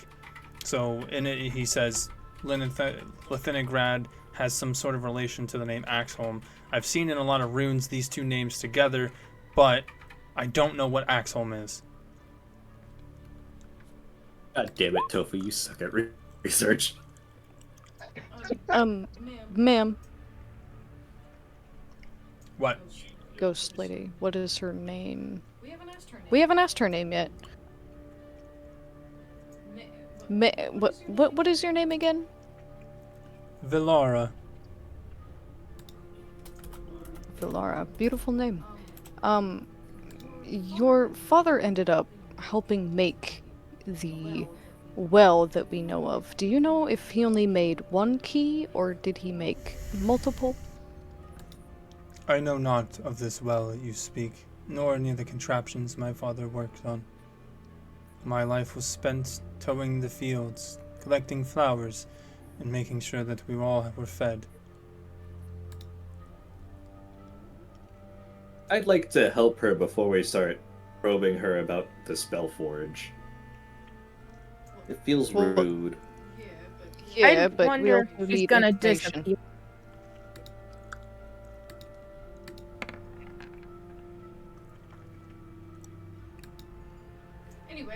Anyway, I think we needed to do something.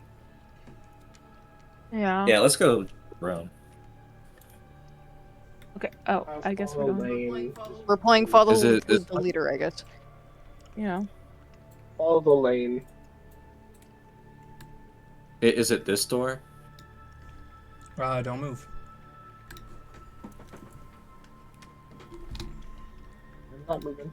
I'm gonna use the bathroom, but it is this door. I'll give you guys a second to think. Okay. While he's away, we walk past. Let me close that. We walk past these two ways here. I don't want to Yeah. backtrack into anything, so I want to at least open this door and see if it goes anywhere. And if it does, then I'll come back. But I don't want to leave any Also- unchecked doors behind us, and then we get a jump scare. Yeah, not there only is. that, but we are heading straight to her room, which is probably going to be a very high alert place. Mm-hmm. Yeah, and like if there's anything anywhere, this looks like a dead end. Well, I don't know what the structure is of these places, so who knows? So I guess as we are passing by doors, check and open them. That makes sense to me. Mm-hmm. Yeah, I'm not trying to explore them, but I at least want to take a peep in and see if they lead anywhere. Yeah, that's what I was Yeah. trying to say. But then I'm gonna we be right started back. moving. What are you gonna do? No, we didn't explore those doors way back at the beginning. There was like 4 of them. I was like, nah, I don't. I have an ominous feeling about leaving unchecked doors in this place. Yeah, like they hear sounds and they're like, "Ooh, time to go eat something." Like, nah, it's not how you survive a horror movie.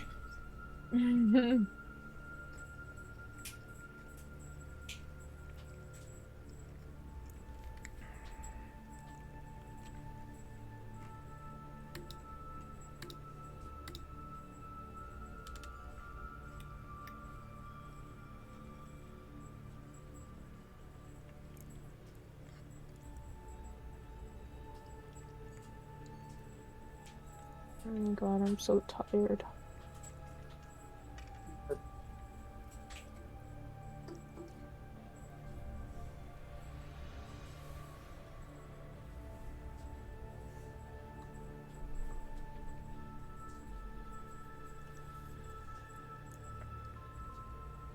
Everyone do.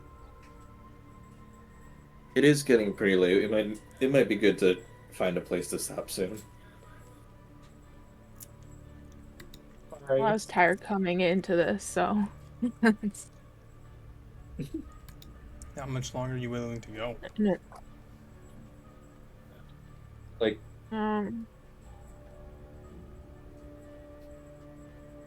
I can keep going.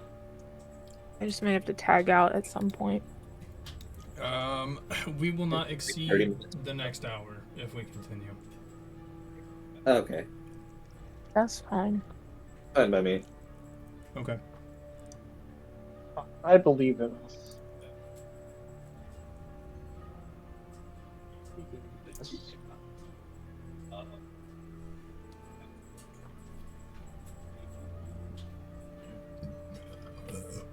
Excuse me.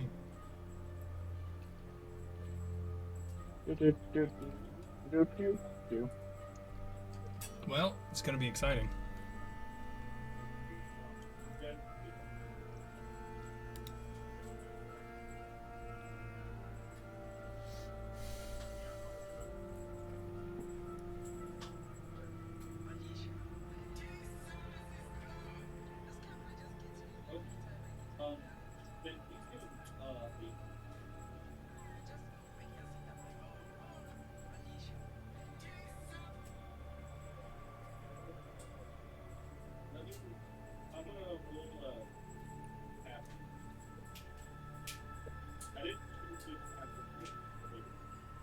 The situation in Nomengard is that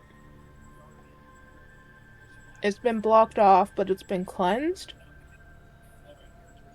So, like, they're good, but we can't get in there, right? And like everyone's like dead or believers. Yeah. In character, I don't know any of this. I'm just kind of like heard a little information about Noman Guard from you guys. It's not there. Well, I don't think you knew about, like, because I think we updated you on the quest. I'm back. Because that was what we were about to start doing. And then we got the news that that was what was happening. All right. All right, What are you what's guys? happening? I might be missing a number. Good question. What are you guys doing? We're kind of following Lane. I think he's just heading down the hallway. Yeah, and yeah, I we're wanted just to check checking this door doors. here to the left. Okay, Maxwell. as you grab the doorknob, it too falls apart and disintegrates in your hand. You hear a clunk from the other side, and you hear the door kind of inch open a little. Can I see anything peeping through the peephole where the doorknob is falling out? It looks like to be a very small room, like some sort of. You can't really see any furniture or anything. It's kind of just a bare, empty room. Doesn't look to be a large room though. Just for the sake of being thorough, I do want to open it, but I don't want to go in. I just want to open it and take a look in, see if I see any.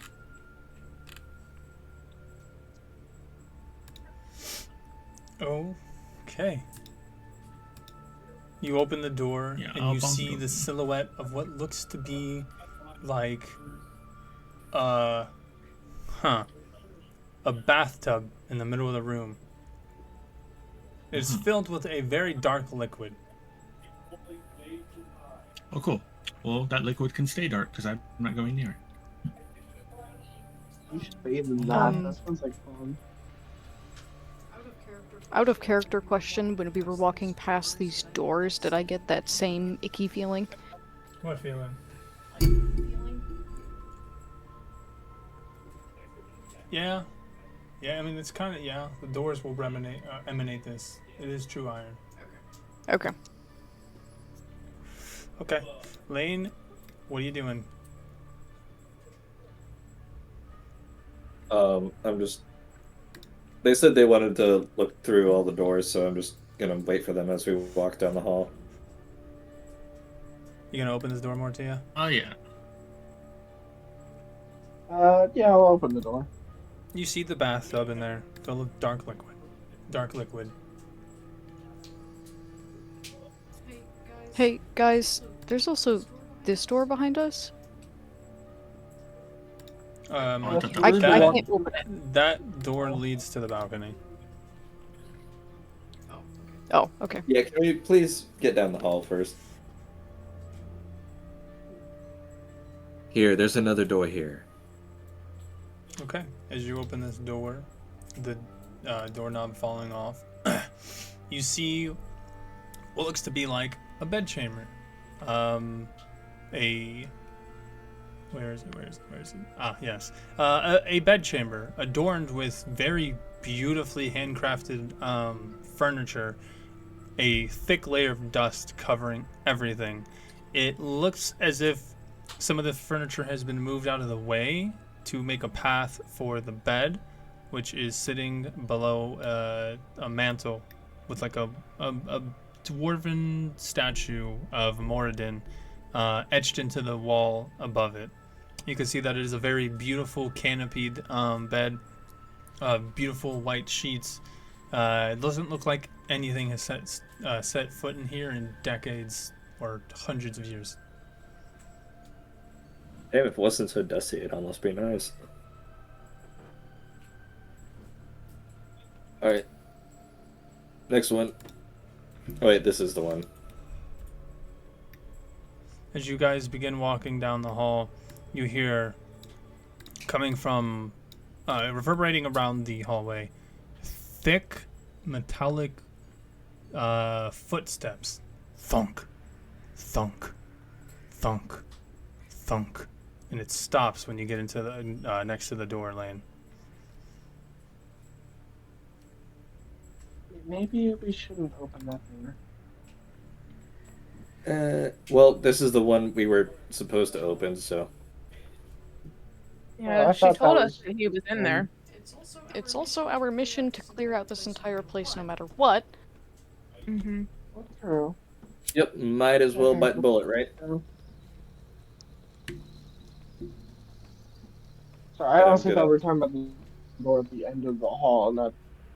Mortia, you should stand somewhere else. You are not very strong, might I remind you. Do we Maxwell, maybe actually, wanna you get up here too. ready some action? Maxwell, tofu. It's okay. I see some distress in your tone. I'll take the front. It's okay. We've got your back, Lane. Don't you worry. Alright, I'm opening it. You open the door, and at first you see nothing, and then you look closer and you realize there's a stone bed with a mattress in the center of it.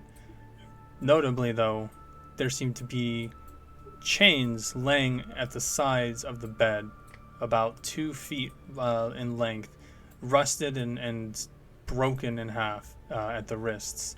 And they lay at the side of the bed, connected to the stone frame of the bed. The bed itself on the mattress, it is completely shredded up, as if someone had taken large knives and just started slashing at it, stuffing all over, just bursting at the seams.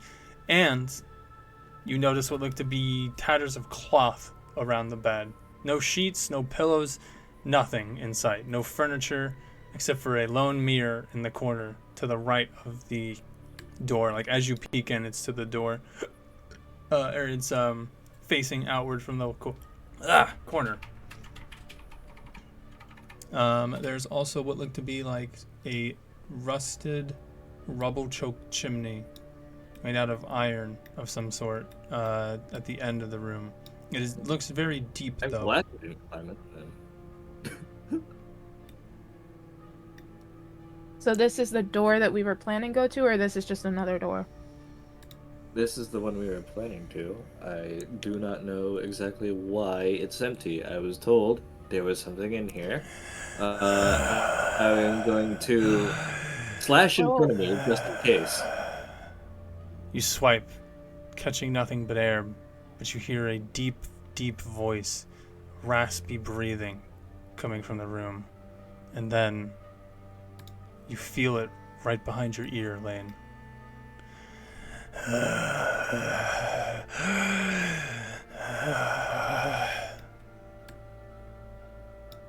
Wait! No! It can't be time! And Thistle, your head snaps back and you see Vilara standing, no longer floating, but standing next to a large man sitting at about 6 feet tall in black armor that seems to be not translucent, gold accents all over it, taller than a dwarf, but which you guys, you see a large black cape flowing at its back. A black mask glossed in gold covers its face, and you see that it is holding Vilara by the arm.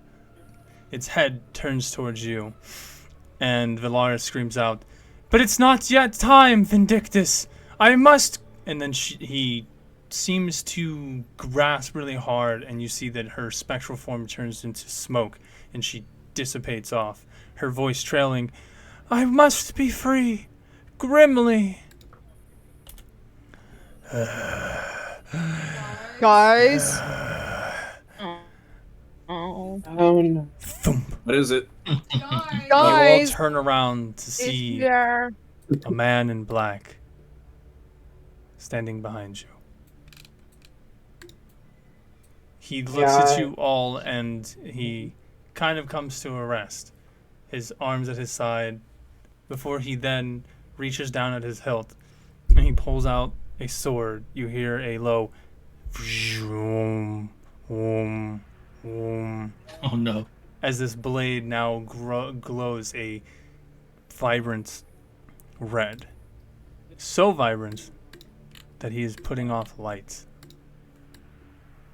Can I do it? Yeah, there we go, there we go.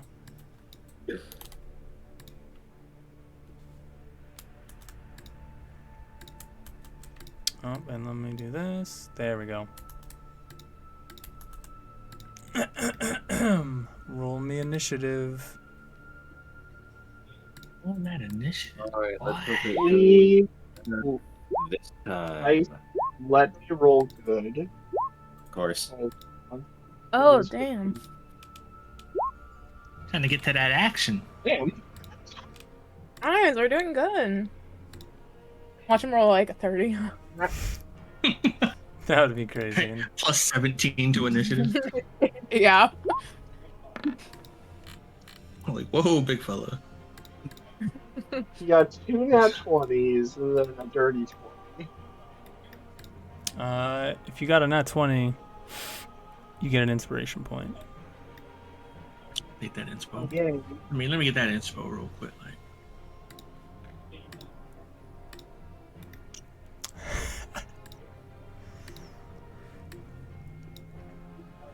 Sorry, I gotta make sure Tofu's in here.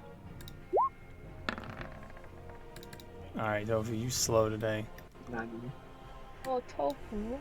Oh, no foo. I've noticed this for a bit. I blame the only token that doesn't have a name. I think it's just... He's special. Oh, I know why. There we go.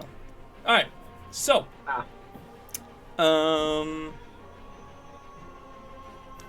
Go ahead, Maxwell, you're up first. juicy. All right, let me zoom out a little bit so I can actually get a good look at our compadre here. Yeah, I'm going to walk forward about 25. That'll put me next to Thistle.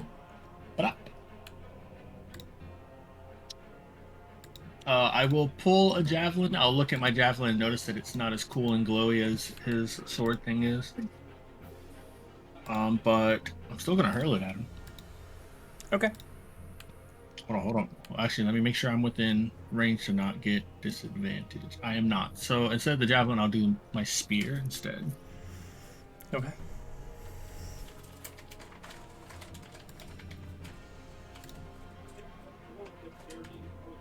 Ignore that rage. Ignore that. I'm not raging at the moment.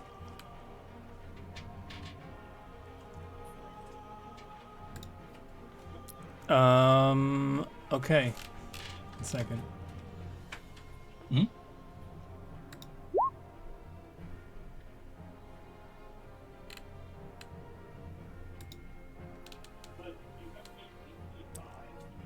Okay, you throw your spear at him, and it dead centers onto him. He puts his hand up, and you see that it stops in the middle of the air. You see a red, sickly, dare I say, wall, just a little bit bigger than the tip of that javelin, and then you see that he puts his hand up, and then he turns it to the right, and the javelin gets thrown straight into the wall.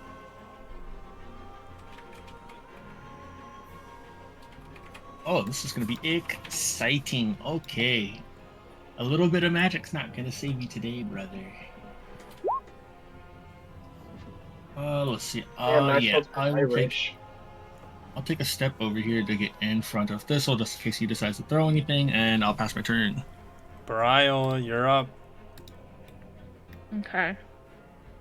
I will.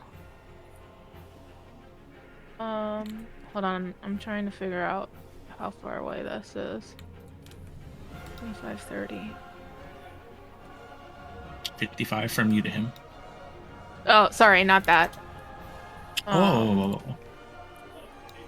I'm gonna go. Can I go? Sorry, I should have asked that. Can I fit there? You cannot fit into the arrow slits. You're not a small creature, okay. unfortunately.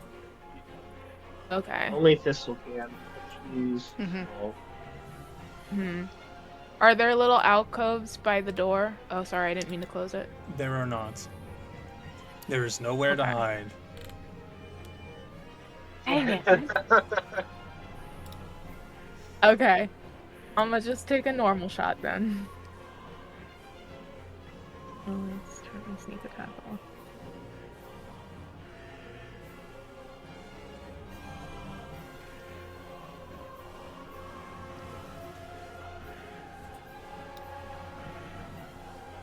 That is going to be a miss. Your arrow sails through the air and just kind of flies over his shoulder. Okay. Anything else? Not at the moment. Okay. No. Mortia, you're up. Alright. I'm gonna step forward and That was in a direct shot. I think I'm going to use Cloud of Daggers up past the third level. I will put it there.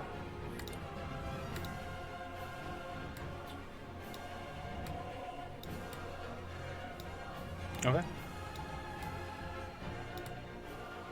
So if he enters the area, starts his turn there, he takes 64. Okay. And then I take off my football slot.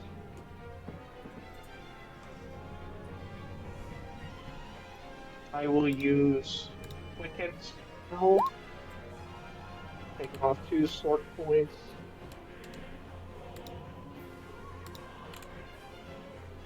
To 2 sword points, and I'll use Magic Missile. All 3 darts on him. As your missiles zip through the air, you see they hit him, but a magical force of energy radiates around his body, and they hit what seems to be solid air. Red hints of this magic where your missiles hit. What is this thing? Well, that's all I got, so that'll be the end of my turn.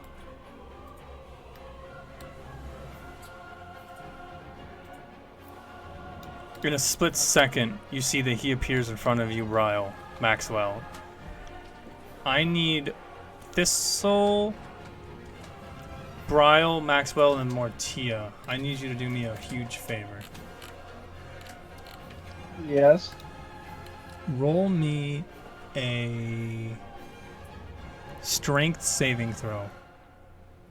Oh, okay. Oh. Oh, this is gonna be bad. Oh. That shouldn't have been Oh. advantage. That's still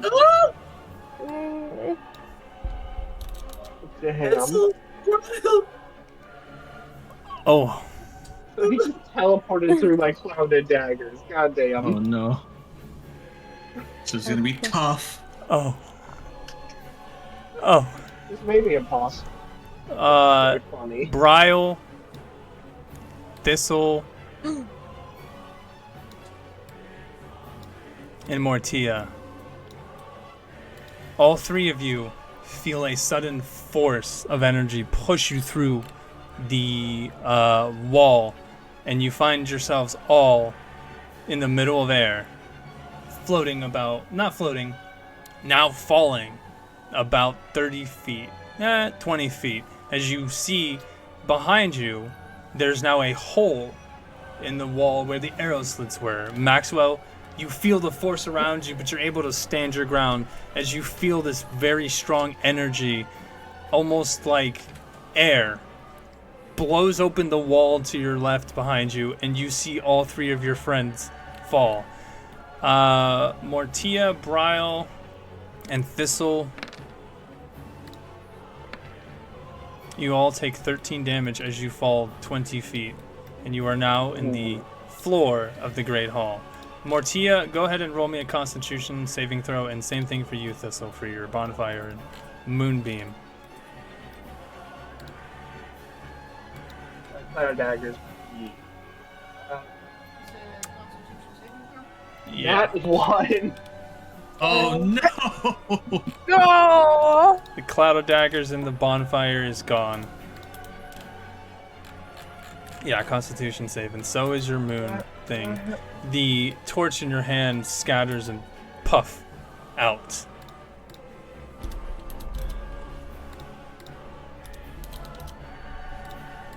No. All 3 of you are now prone and on the first floor. Maxwell, Wait, we're pro? Fuck. you are prone because you got pushed down. Yeah, you feel the gust of wind. You see your friends fall, and the man looks at you, and you see his face even closer now.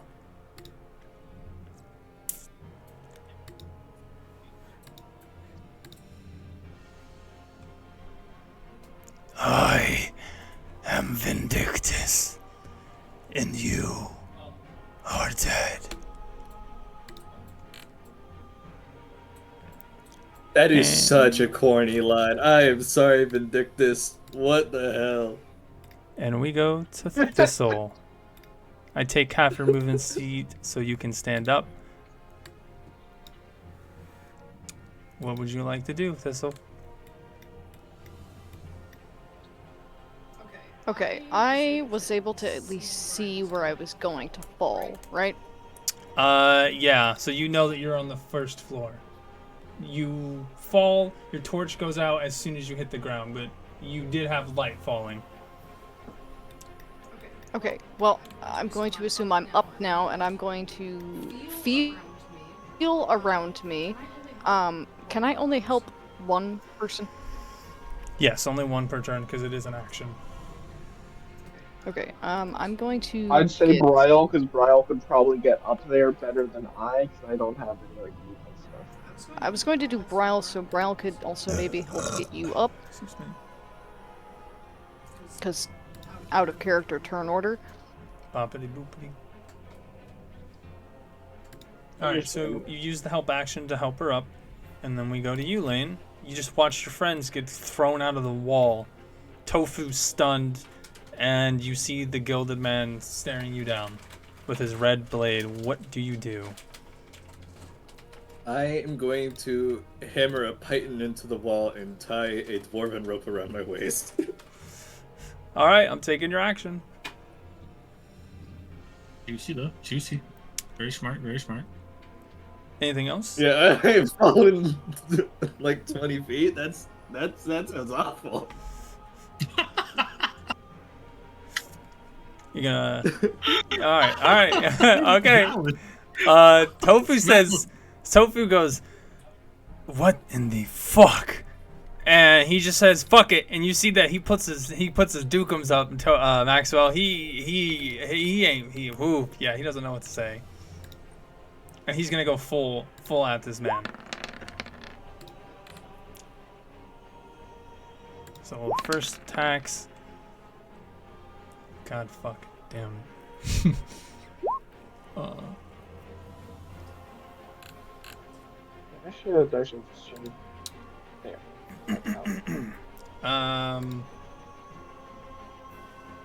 Oh shit. Oh, that sucks.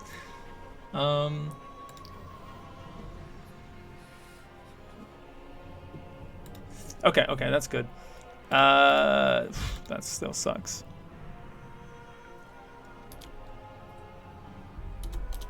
He walks up and he punches him right in the chest. Or tries to, and you see that the man just like moves his hand and it moves Tofu's paw out of the way. But then he does catch him on the shoulder, a nice thud on the man's shoulder, but you can tell that it didn't quite pack a punch as much as you'd expect Tofu to. And he looks confused for a second. He looks at his claws, and then he goes in for two more. And this time, the man with his sword in left hand, using his right hand, bats away one of his strikes and then pushes away the second of them. Second strike. Rolled it twice. Holy shit. And it does not seem like Tofu is expecting this, as he gets literally spun around with so much force that he is turned towards you, Lane, and then he goes, what the hell? And then he turns back around, facing the man. And he's kind of stunned. And he looks over at you, Maxwell, like giving you a reassuring nod. We've got this. Oh yeah. I'm all about it. I'm just focused solely on this guy. This is what I'm here for. Yeah, you're up, buddy. Yeah, absolutely. So start of round, everyone gets pushed off the thingy, assuming I feel this sort of force sort of push me, but I'm the only one who doesn't get blown off out of the four of us. We'll take a glance back through the area down here where the holes in the walls and stuff are, and I'll look at him and go, your magic has failed you, witch. I'm going to rage. we'll take out the great axe on him, and I'll tell him, since he's dressed in all this armor, I said, I'll test your metal with my metal. Okay. See, I will swing recklessly advantage here. You going? No. I will what is it? Savage attacker. I'll savage attacker to reroll the damage on that. Okay. There we go. Ooh, Okay. that's a lot better. You hit him, and you hit for 8 damage. Juicy. And it connects. Your great axe slams into his armor, but you see that it only makes a slight little chink in the armor. Not quite a heavy blow as you were expecting. And he doesn't even wince from the blow. Yes, absolutely. I'll take another swing with advantage. Oh, I rolled the damage. I'm sorry. And that's a crit. Oh. And you're going to hit for 15. Slamming down into his arm again. You manage to cut a bit of the metal off of his shoulder, just as wide as the cut itself. And you see that there's tissue and bone there, but there's no blood, just black.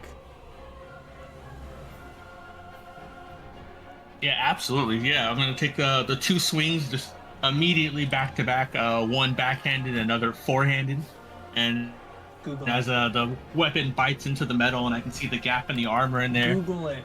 I'm just gonna smile at it. It's Google like it and it'll tell you, there's dude. flesh underneath, and as I said earlier, it's to be made of flesh is humiliating.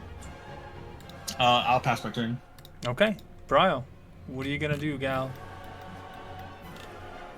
Okay. You're now I have you're some standing questions. up. Yep. Okay. So, I would know by now whether, like, how Thistle's flying stuff probably works, right? Yeah. Oh. Thistle, can you carry people with you or no? I don't think I've ever tried, but I can try. I don't have a lot of strength. Okay. Second question. How does me carrying people with me affect my movement? So, good question. You will then take on all of the weight that they have. So I would ask you what your maximum capacity of carrying is before you become encumbered. And the way that we find that out is we take our strength stat, so 15 if for maybe Maxwell or someone like that, and you multiply it by 15, and that is the amount of weight that you can carry at maximum before you cannot move. That being said, at 75% of that weight, you become encumbered, meaning that your movement speed is halved, and you have disadvantage on dexterity saving rolls and strength checks and saving rolls. Oh, and dex saving rolls and checks, yeah. So if you're carrying someone, it will be 2 times the amount of speed to move, assuming that you can carry them. What is your strength, Thistle? Oh, this is about mine. So mine is 10. You can carry a... Oh. Very strong. Okay. So 150, and you have on you 120 pounds of weight. When you hit 135 pounds of weight, you will become encumbered. Or sorry, 130. So 10 more, and you will automatically have half movement speed. And with that being said, if you try to climb, it will be much more difficult. So you will then have to roll a athletics saving throw at disadvantage because you're carrying someone. Okay. I don't think it matters to our party, but the size of the creature does matter. Because if you're large, you double. If you're tiny, you half it. Or like you're carrying. Just Okay, going so off if I of, tried using each ability. if I tried to like take Mortio with me with my movement, that would probably be like...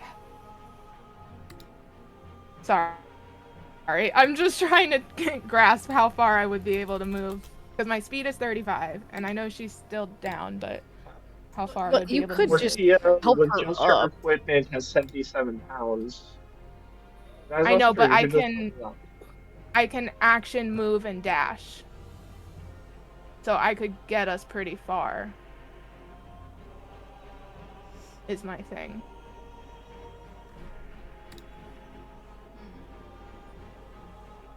And just like go the long way.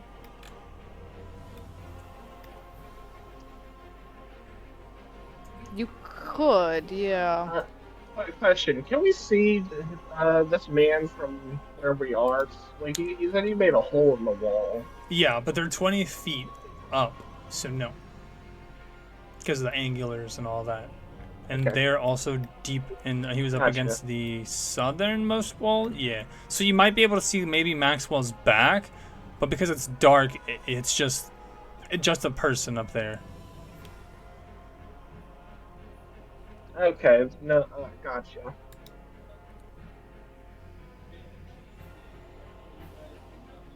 Okay, so if I'm dragging her... I won't drag her, but... She is a small creature? No, she's you, not dragging me. I'm asking. Mortia. Oh, Okay, yes, I am Mortia? a small creature. Okay, you want to drag her? I'm trying to grasp... She's down, so I would have to... You could drag her. Carry. Yeah. I'm not down. You could drag her. Oh, She's not down, she's just prone, that's all. Yeah, she's prone. Sorry, that's what I meant. I'd either have to pick her up and carry her or drag her.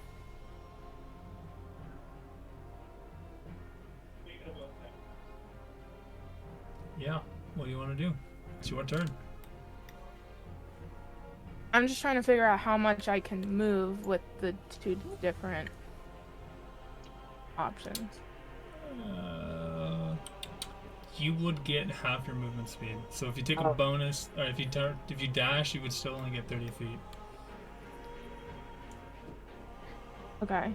I don't know if they actually put a weight to Mortia, like just her, but like for her equipment. Right. Like obviously we're not taking into consideration. Like I mean, she's reasonable. you can assume that she's at least 100 pounds plus whatever she's carrying. Okay. Yeah. So you're gonna drag her. Carry her. Okay, I'm gonna drag her with my... Okay, I'm going to use some verbal things first. Mortia, do you want me to drag you some or just help you up and let you get yourself up there?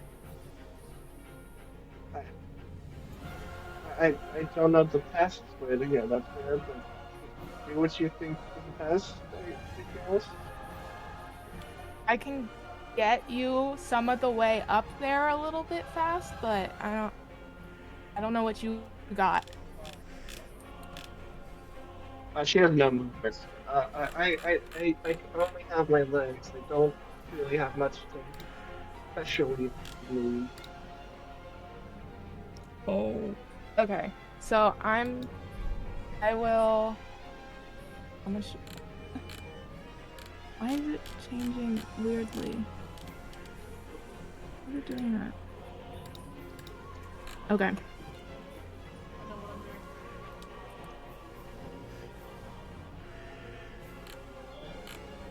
What are you doing, Okay, Brian? yeah, I don't know. It was telling me 1 square was 2.9 feet, and I was like, that's not right.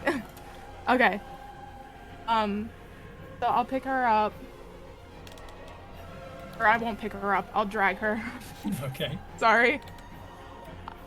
And then, so that's 10 feet. And then I have how much if I'm just using movement and action? You'll have 20 movement speed left. Okay.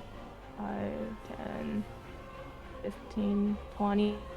So here with Mortia. Okay. And then I'm gonna leave her there, and then take the rest of my dash.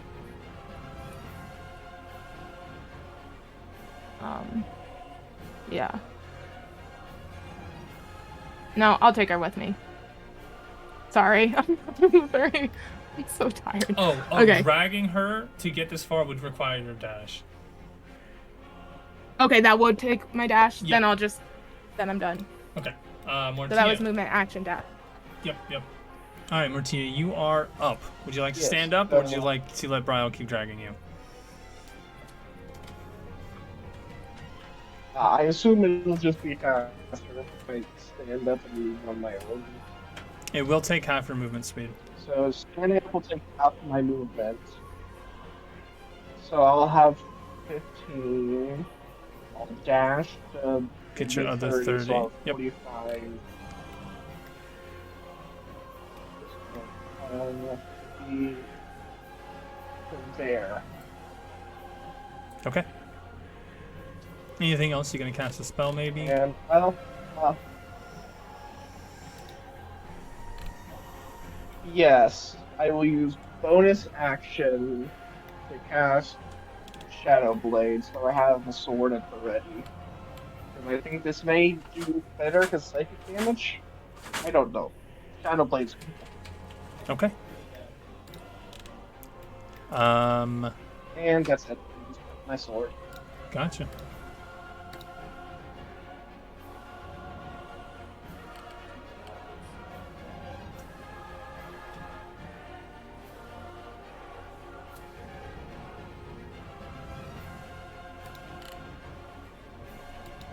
Roll me a wisdom saving throw, Maxwell. Yes, sir. Let's see. Wisdom saving throw. Let me turn off my advantage real quick. And you see that he points his finger at you, or he extends his hand towards you, and then you see bursts of lightning bounce between his fingers, and then he turns his hand over and kind of like flicks at you, and you feel the electricity bounce through your body. You are paralyzed. What? He then looks at Tofu and says, "Move."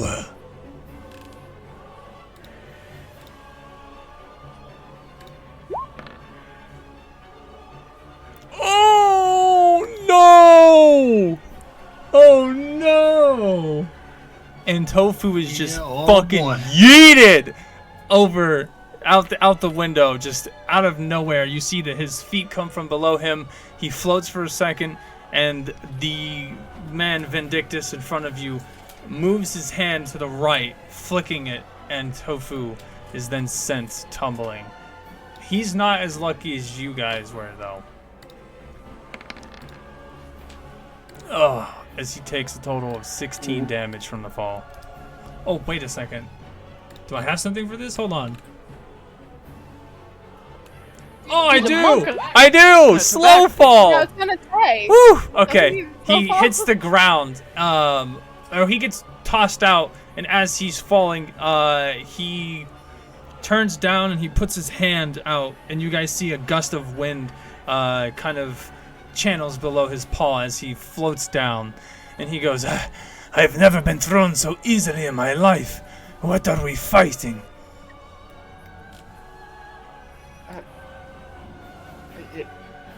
Out of character, it may be best if we just run away for now and try. It seems like something we can't even damage. But then he takes a few steps past Maxwell, turning towards you, Lane. And he looks at you and he says, "Leave now or perish." And we're gonna go to Thistle. Give me 1 second. I've been doing a lot of research in these past couple of turns, and I'm trying to cook something up. We'll come back to you. Lane, Oh. we're gonna go to you. What do you do? We're trying to save her, you know. And I will proceed to just. Let's see. There we go. I'll shoot him twice, as per usual.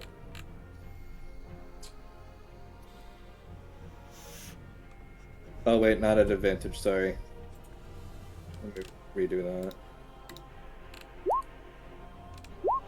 Seems There like we we go. keep doing that. I love roll 20. I keep forgetting that it's a toggle thing.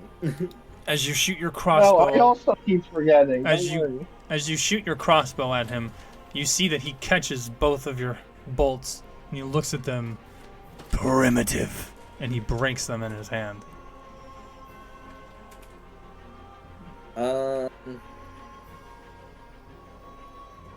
You know, kind of between a rock and a hard place. Let's see what's behind door number 3. It's an outhouse. You see toilets. Fuck. All right, I'm running in here.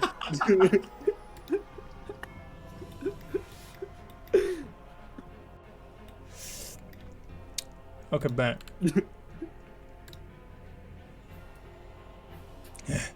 God damn it! I have to get up there. And you see that Tofu poises really low, and then he shoots himself onto the wall. Is he gonna do it?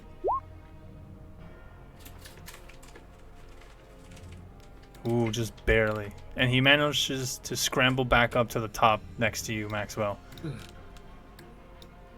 No more movement though. And he looks at you and he goes, "Hey, Maxwell, what is wrong?" And he turns to the foe. "What have you done with my friend?" No response. Swing for the fences. And this kind of time, he does connect. For 17 damage.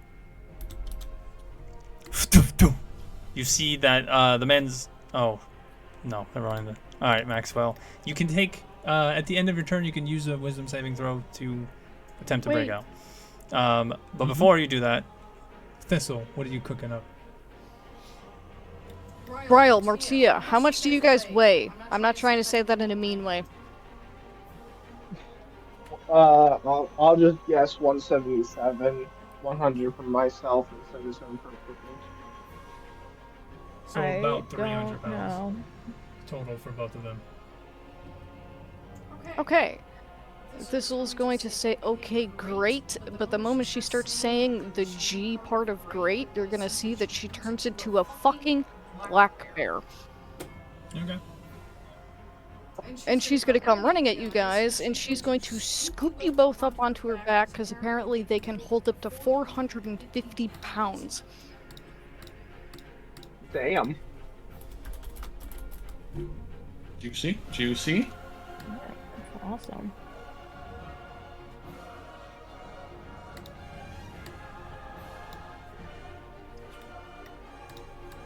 Alright, you come by and you got 40 speed, so you're able to get from Bryle to Bryle, and then you got 10 movement speed afterwards. I need to Oh, use my right. note. Shit, roll me a perception check. You will have advantage.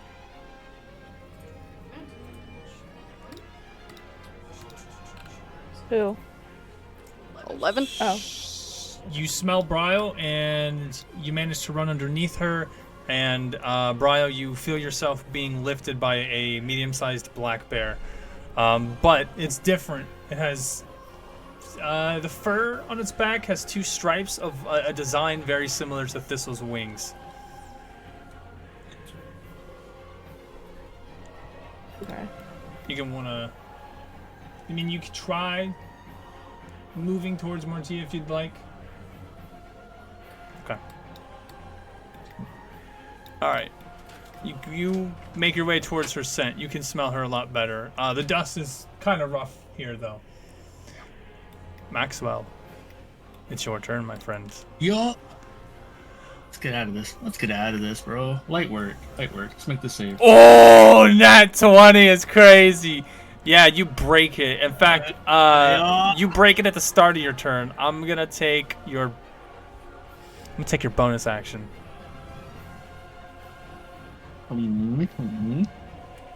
Yeah. I'll break it strictly out of the fact that this guy has a sword, but all he's doing is he's trying to he's like pushing my friends around. He's like he's used some kind of weird thunder thing on me on that, and it's just like the sheer audacity to carry a blade and never use it. You know, especially in a place like this, a dwarven fortress where they're known for their smithy and stuff. It's just like it's pure insulting. Yeah, I'm gonna walk back over to Boy, and just immediately just start laughing at the absurdity of it. You know, it's just we'll say that I broke his hold over me, everything, and it's just I'm just laughing at him, just carrying the great axe and just swinging at him with everything I have.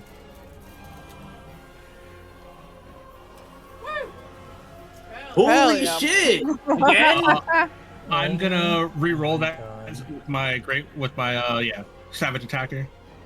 Wait, doesn't it max out? It maxes I think out it's the once per first turn. one.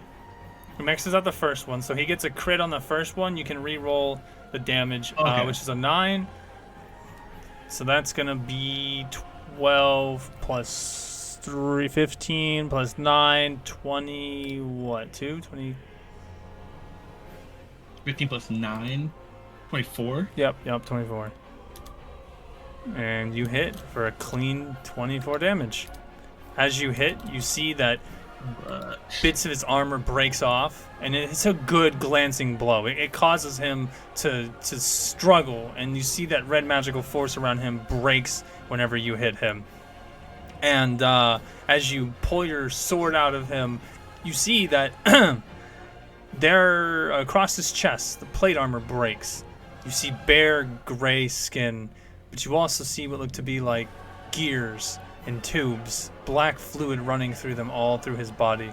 And on his chest, a small little panel that seems to have this purple dark crystal on the inside. But you can tell it has a protective thing, some layer of red over it. But this core still seems to be sitting there crackling with this dark, evil power emanating from it. Clean. So I'm gonna take that first blow on him, gonna break off pieces of the armor, and as we're just going at it, and he's falling apart literally as we're hitting him, I'm just gonna keep laughing at him, just hit him with and say something along the lines of maybe the state of you is pathetic. Hit him again, or try to hit him again. Let's see, toggle, whoop, whoop, reacts.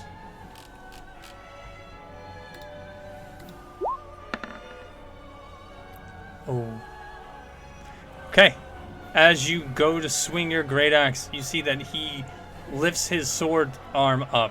Mind you, he hasn't really moved too much other than trying not to fall, and he bats your sword away.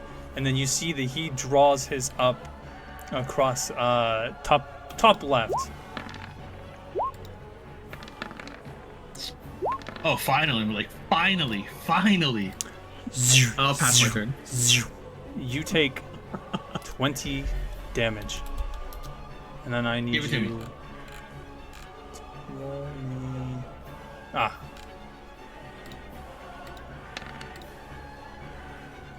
And then an additional 6. As he swings his sword in a flourish, 2 of the blows, you see you block one of them, but these other 2, they cleanly connect with you, and you feel that it's not a slice, it's not a stab, it's a burn when this blade hits your flesh. And so you feel a scrape on your right shoulder, no big deal. And then you realize your sword has been cut in half down the middle, and as you look at it confused, he then slices up and cuts off your right arm. Yeah, boy, give me that trauma. And as he looks at you, you see a soft yellow that turns into a deep, burning yellow behind his eyes. And you hear him say, "Yes, taste my death." And we go to Bryle for the last turn of the day. Actually, Oh, okay. That's fine. I'm gonna look at Thistlebear and say, nod your head if you can get me and Mortia, or if I should just try and get up myself. She nods her head. Okay. I'm gonna sit steady. Can I ready an action just in case I somehow see him once we get up there to shoot? Yes. Write down what action you are going to ready. And then we Okay. will, and then remind me it for the next session. And then we will speak about the terms of that. And then we will see what happens to Mortia. You can put it in the text chats as that saves between sessions. True. And with that, the session is over. We'll see you next week. You as well. Have a good one, Lane. This is very interesting.